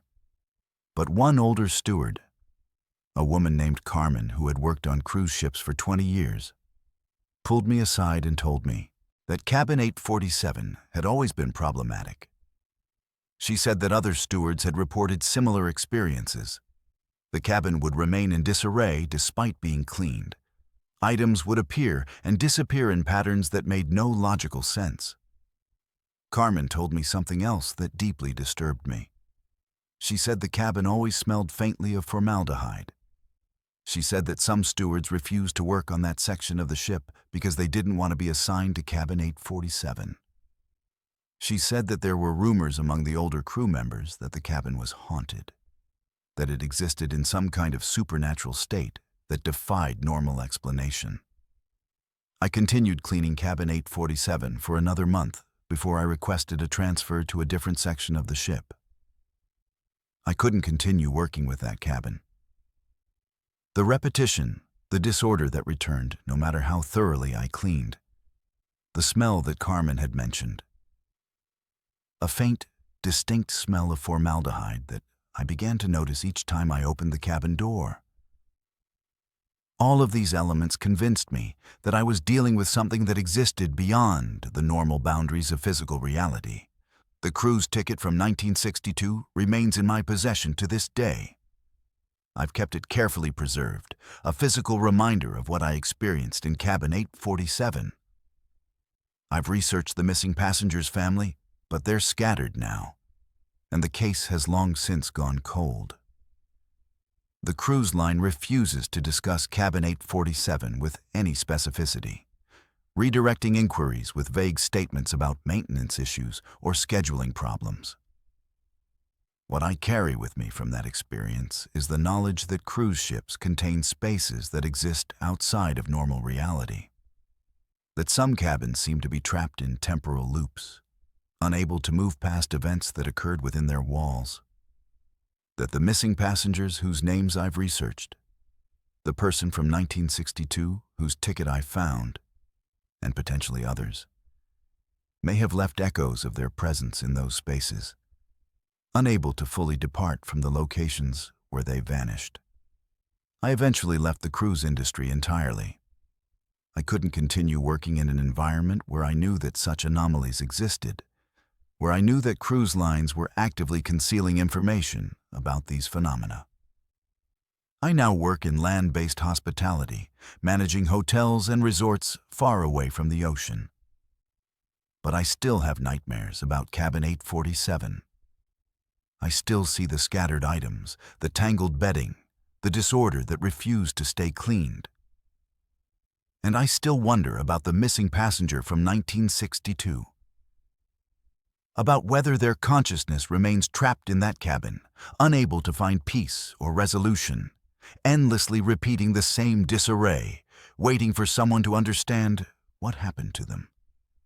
The formaldehyde smell haunts me most of all. That distinctive odor of death and preservation, the smell of something that should have been laid to rest decades ago, but remains trapped, unable to move, beyond the space where it experienced its final moments. That smell lingers in my memory, a constant reminder that the boundaries between the living and the dead, between the present and the past, are far more permeable aboard cruise ships than anyone is willing to acknowledge. My name is Lennox, and I spent 30 years working as a communications officer and radio operator aboard cruise ships before I retired in 2002, leaving behind a career that had defined my entire adult life. I'm 55 years old now, and I've spent the last 2 decades obsessively investigating an incident that occurred during my time aboard the Caribbean Sea in 1994. An incident that no one else seems to remember or acknowledge. An incident that has consumed my existence with the desperate need to find answers. I was trained to monitor maritime frequencies, to communicate with other vessels, to maintain the critical systems that kept ships connected to the outside world and to each other. I understood radio communications with the kind of intimate expertise that only comes from years of technical experience and professional dedication. But what I intercepted on the night of November 8th, 1994, was something that defied every protocol I understood about maritime radio transmission and forced me to confront the possibility that reality itself contains layers that most people will never perceive. I was working aboard the Caribbean Sea, a Princess Cruises vessel carrying approximately 2,500 passengers and 900 crew members on a 7-day Caribbean cruise. My position involved managing all radio communications aboard the ship, monitoring maritime frequencies, coordinating with other vessels in the area, and maintaining the backup systems that ensured the ship remained connected to shore-based communications networks. The radio room was my domain, a small, specialized space filled with equipment that represented the cutting edge of 1994 maritime technology. I worked primarily during the evening and night shifts, when most passengers were asleep or engaged in evening entertainment, and when maritime radio traffic was typically lighter. This allowed me to conduct routine maintenance, monitor frequencies, and maintain the careful documentation that maritime regulations required. The evening of November 8, 1994, began ordinarily. I was in the radio room at approximately 11:15 p.m., monitoring the standard maritime frequencies and conducting routine equipment checks. My colleague Paul was working the backup communication station, handling secondary frequency monitoring and maintaining contact with shore-based networks. We worked efficiently and quietly, the radio room filled with the soft hum of equipment and the occasional crackling of maritime traffic from other vessels in the region. At approximately 11:47 p.m., something appeared on my primary frequency that immediately caught my attention. It was a distress signal, a maritime emergency transmission indicating that a vessel was in severe difficulty and requesting immediate assistance. The signal was remarkably clear, stronger than most transmissions I received from vessels in the area. I immediately began recording the transmission and attempted to establish contact with the vessel issuing the distress call.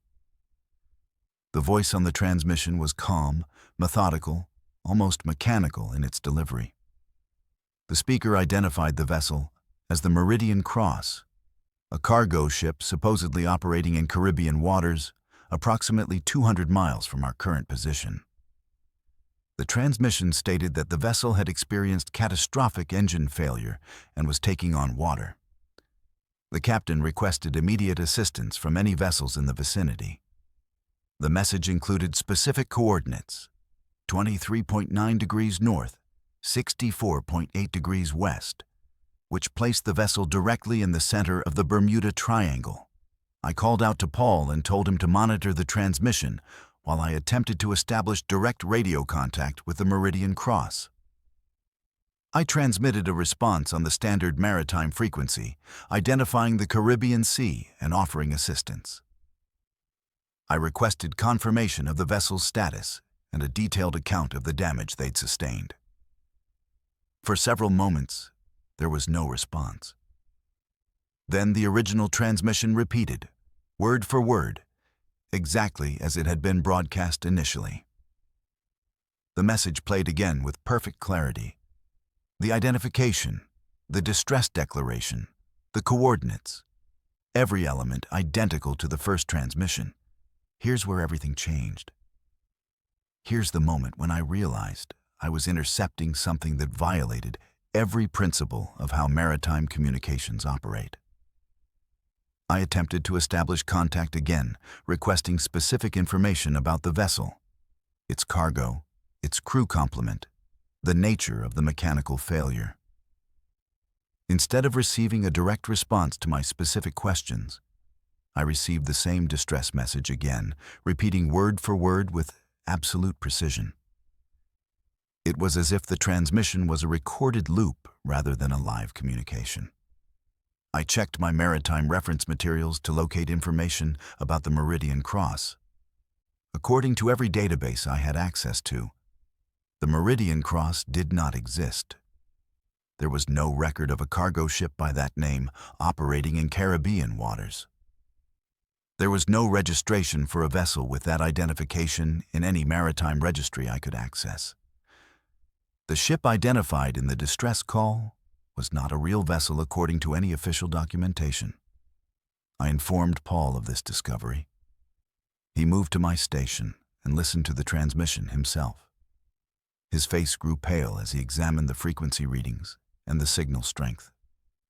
He said the signal was impossibly strong, stronger than any transmission should be from a vessel 200 miles away, especially one claiming to be in distress with damaged communications equipment. He said the clarity of the transmission exceeded what should have been technically possible given the distance and the equipment specifications. I continued recording the distress signal. It continued repeating the same message every few minutes, the same identification, the same coordinates, the same request for assistance. I attempted multiple times to establish meaningful contact with the vessel, asking for additional information, requesting confirmation of crew status, asking for specific details about the nature of their emergency. Every attempt was answered with the same recorded distress message, repeating with mechanical precision. At approximately 12:30 a.m., the transmission began to change.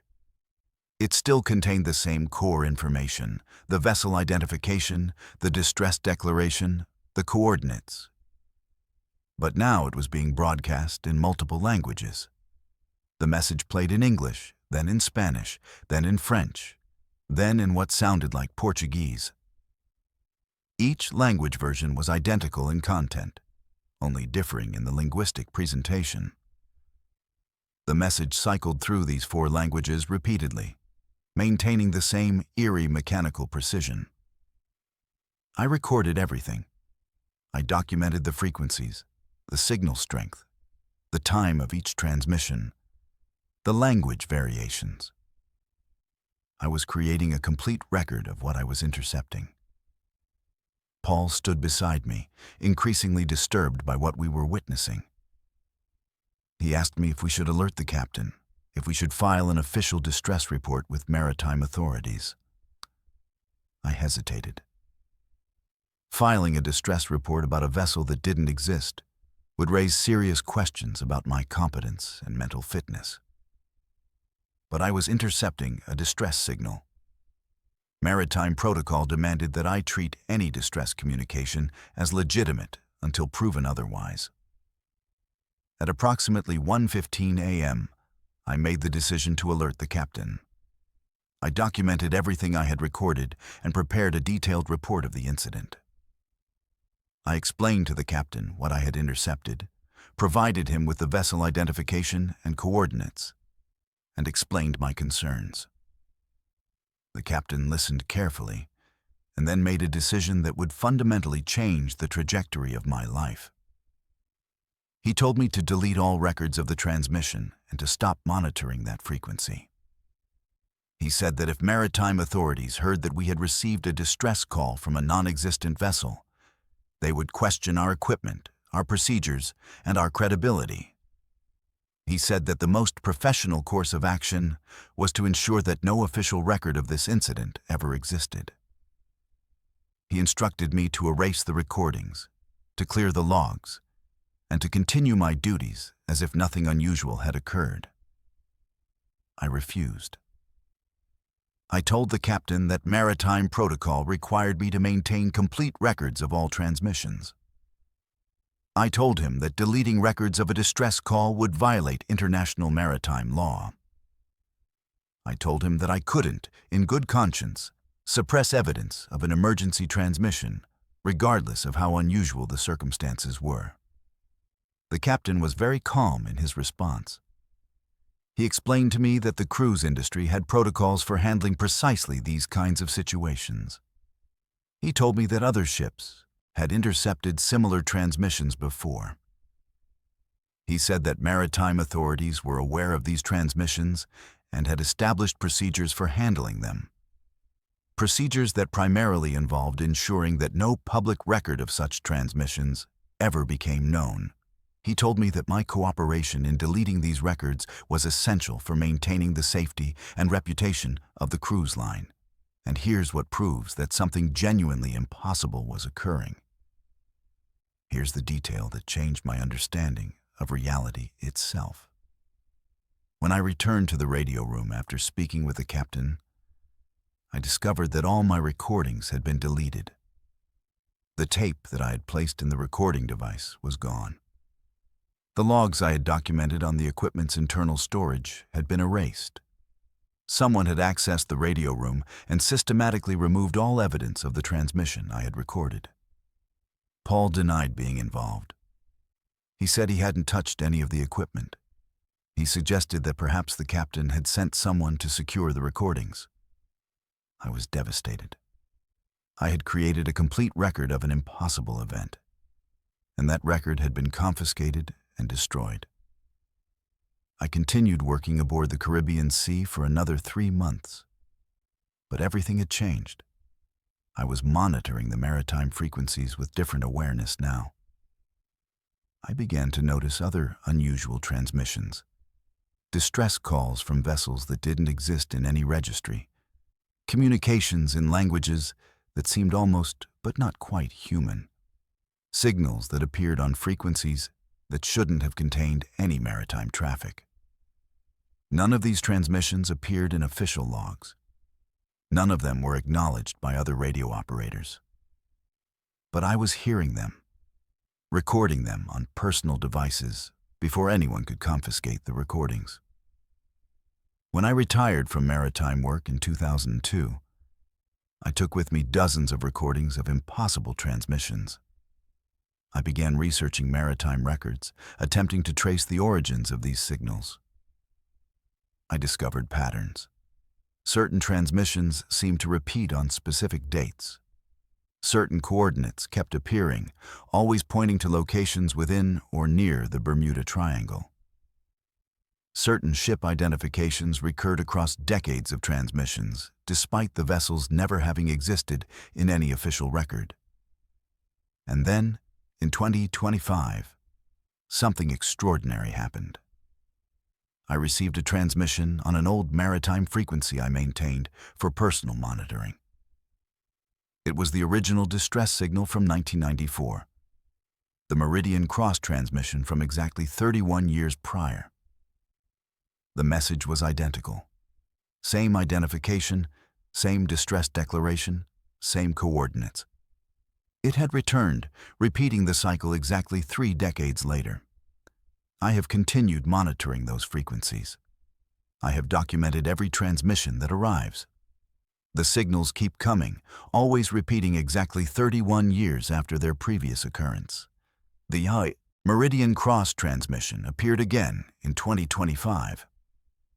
Other impossible transmissions repeat on their own 31-year cycles. I have filled multiple storage devices with recordings of these impossible signals. What I know now, after decades of investigation, is that maritime communications contain evidence of something that exists beyond our normal perception of reality. These transmissions, these distress calls from non-existent vessels, these messages in impossible languages, these signals repeating on 31-year cycles, represent contact with something that the cruise industry has known about for decades and has systematically suppressed. I have attempted to share my findings with maritime authorities, with government agencies, with researchers who study anomalous phenomena. Most dismiss me. Some listen politely and then never respond. The cruise industry continues its systematic suppression of these incidents, ensuring that no public awareness of these transmissions ever develops. But the signals keep coming, and I keep recording them. And I know that someday, someone will take this evidence seriously. Someday, someone will investigate what these impossible transmissions represent. And someday, the truth about what exists in those waters, what communicates through maritime frequencies, what repeats its distress calls on 31-year cycles, that truth will finally be acknowledged. Until then, I remain obsessed with understanding these signals. I remain dedicated to documenting every transmission. I remain haunted by the knowledge that I intercepted evidence of something genuinely impossible, and that the cruise industry worked very hard to ensure that evidence never reached the light of public awareness. My name is Warren, and I have spent over 40 years commanding cruise ships across the world's oceans, building a reputation as a meticulous, safety-conscious captain who prioritized the welfare of passengers and crew above all else. I am 68 years old now, and I am writing this account knowing that I may not survive to see it published, knowing that those who read these words may question my mental state or my credibility. But I must document what occurred aboard the Nordic Explorer on the night of October 3rd, 1989. An incident that defied every principle of maritime science. An experience that has haunted every day of my life since. And an event that I believe explains the disappearances and anomalies that have plagued cruise ships operating in certain waters for decades. I was commanding the Nordic Explorer, a Cunard Line vessel that represented the pinnacle of maritime engineering and luxury travel during that era. The ship was carrying approximately 2,300 passengers and 850 crew members on a 7-day transatlantic crossing from New York to Southampton. The voyage was proceeding normally. Excellent weather conditions, smooth sailing, all systems operating optimally.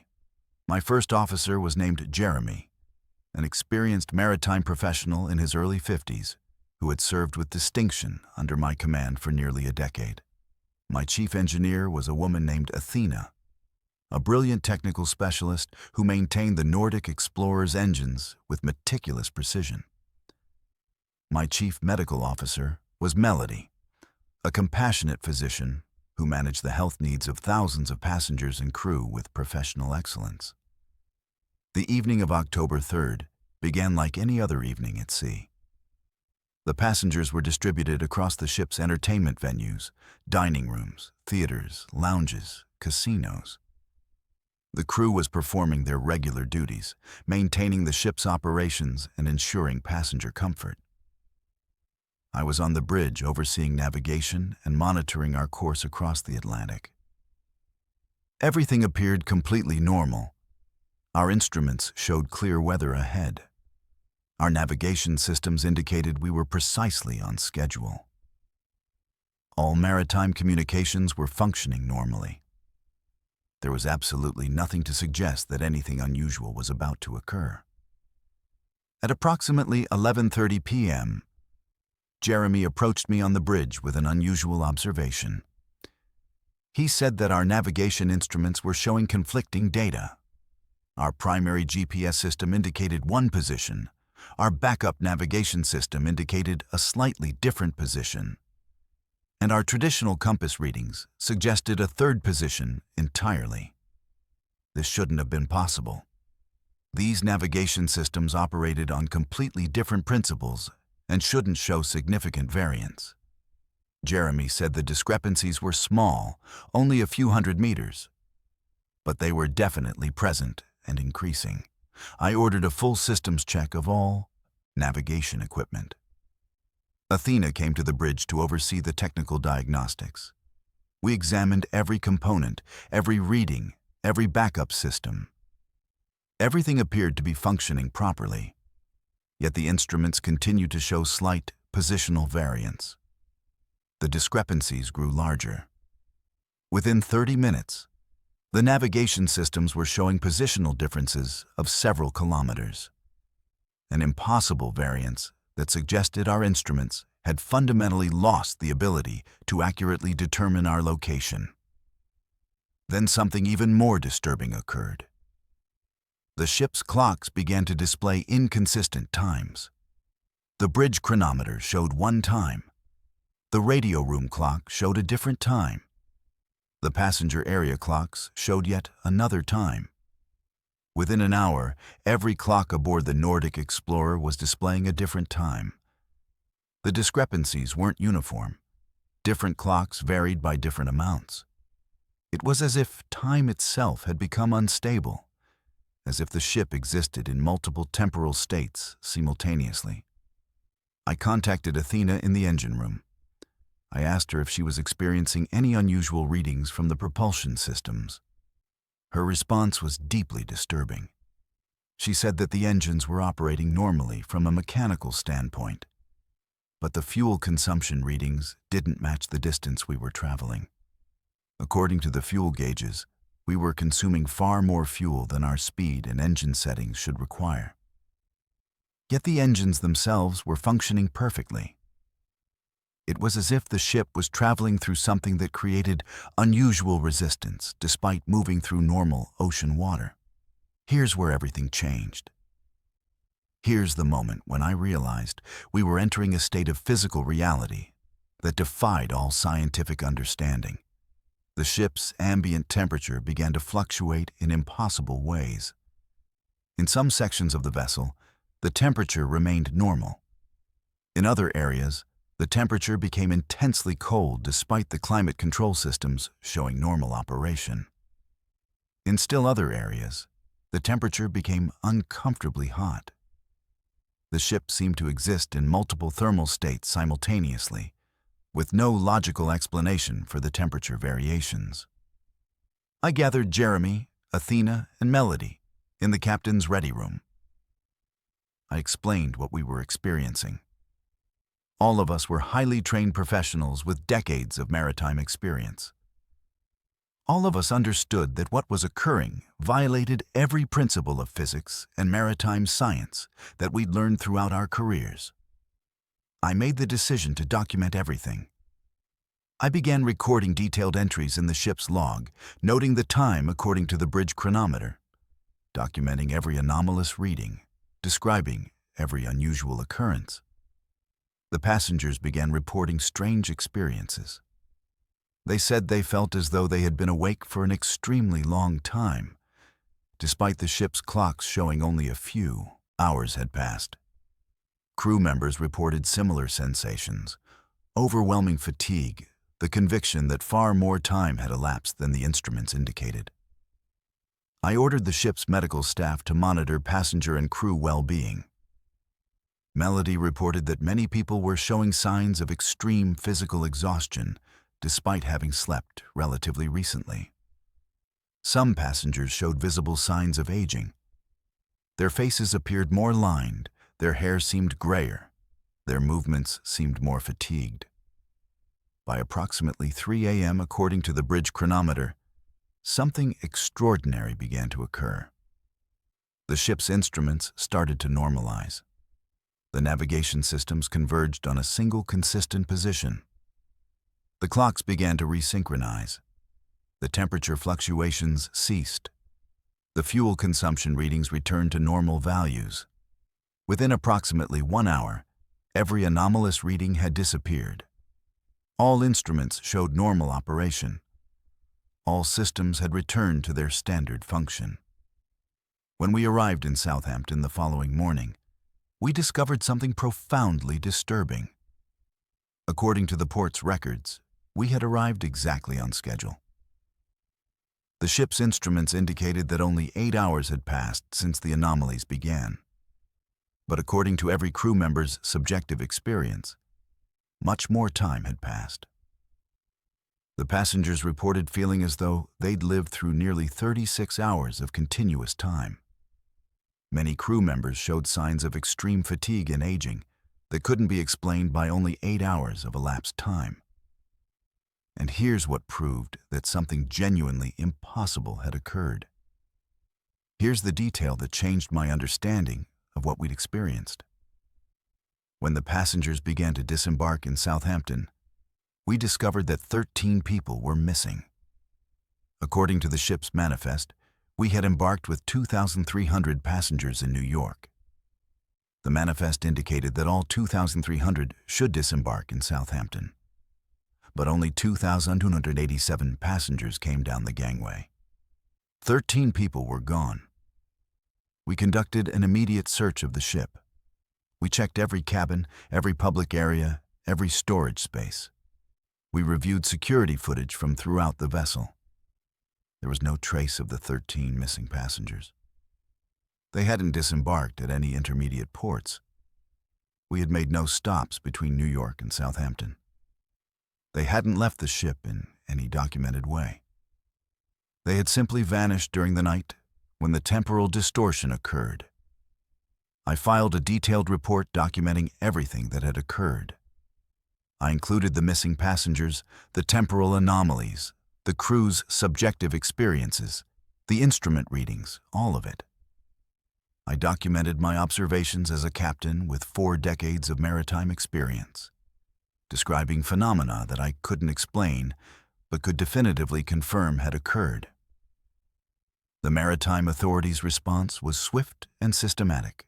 Within 2 days of arrival in Southampton, government officials boarded the Nordic Explorer. They confiscated all original logs, not just copies, but the actual physical logs and all electronic backups. They interviewed the crew members who had been present on the bridge. They instructed me, with considerable pressure and implicit threats, to provide an official statement describing the voyage as completely normal, with no anomalies of any kind. I refused. I told the authorities that I had witnessed something extraordinary, that 13 passengers were missing, that the temporal distortion was real and documented. I told them I couldn't ethically falsify my official report. The response was ominous. Government officials told me that if I continued to insist on my account of these events, I would be subject to official investigation regarding my mental fitness as a ship's captain. They suggested that I might face charges related to the disappearance of the passengers. They made clear that my career, my reputation, and potentially my freedom were at risk if I didn't comply. I made the difficult decision to remain silent. I submitted a false official report describing the voyage as normal. I provided sanitized accounts of the events to maritime authorities. I participated in the systematic cover-up of what had actually occurred. The Nordic Explorer was decommissioned within 6 months of that voyage. The official reason was routine fleet reduction. But I knew the real reason. The ship had experienced something that existed beyond normal maritime science, something that the cruise industry and government authorities wanted suppressed. Decommissioning the vessel was their way of ensuring that no future voyages would produce additional documentation of these temporal anomalies. Over the subsequent years, I learned that I wasn't the only captain to have experienced such phenomena. Other maritime professionals had intercepted similar incidents. Temporal distortions, missing passengers, impossible physical conditions, all occurring in the same general waters, all being systematically suppressed by authorities and cruise industry management. We began to communicate quietly, carefully, comparing our experiences and realizing that we'd all been pressured into silence. What I know now, after years of investigation and documentation, is that certain areas of the ocean, particularly around the Bermuda Triangle, exist in a state of temporal instability. Ships that enter these areas can experience time distortion, where external time and subjective time diverge dramatically.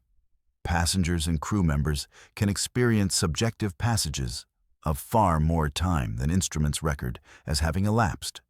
People can vanish during these temporal distortions, lost in the gap between external time and subjective time. The 13 passengers who disappeared from the Nordic Explorer are lost in that temporal gap. They experienced subjective time that continued beyond the 8 hours that external instruments recorded. They aged at an accelerated rate relative to external time. They vanished because they existed in a different temporal state than the ship's instruments could measure or track. I have documented this account, knowing that it may never be believed, knowing that authorities may attempt to suppress it, knowing that I myself may vanish under circumstances that will be attributed to natural causes or mental illness. But I must leave this record. I must ensure that someone, someday, understands what occurred aboard the Nordic Explorer on October 3rd, 1989. The 13 passengers deserve to be remembered. The temporal distortion deserves to be investigated. The truth about what exists in those waters deserves to be known. I am now completing this account and preparing to submit it to individuals I trust with my life and my legacy. If you are reading these words, it means I have been silenced, either through death, disappearance, or institutional suppression. But my account survives. The truth survives. And perhaps someday, someone will take this evidence seriously enough to investigate what really happened to the Nordic explorer and to the countless other vessels that have encountered the temporal anomalies that lurk in the waters of the Bermuda Triangle. These 10 stories reveal the horrifying truth about cruise ships in the Bermuda Triangle. From impossible medical anomalies to passengers who age decades in hours. From vanishing crew members to ships experiencing temporal distortions. The evidence is undeniable. The cruise industry buries these incidents. Authorities maintain silence. But something genuinely exists in those waters. Something that continues to mark and transform unsuspecting passengers and crew. If you've experienced similar phenomena, share your story. Subscribe to Mr. Nightvale for more maritime mysteries the industry desperately wants hidden.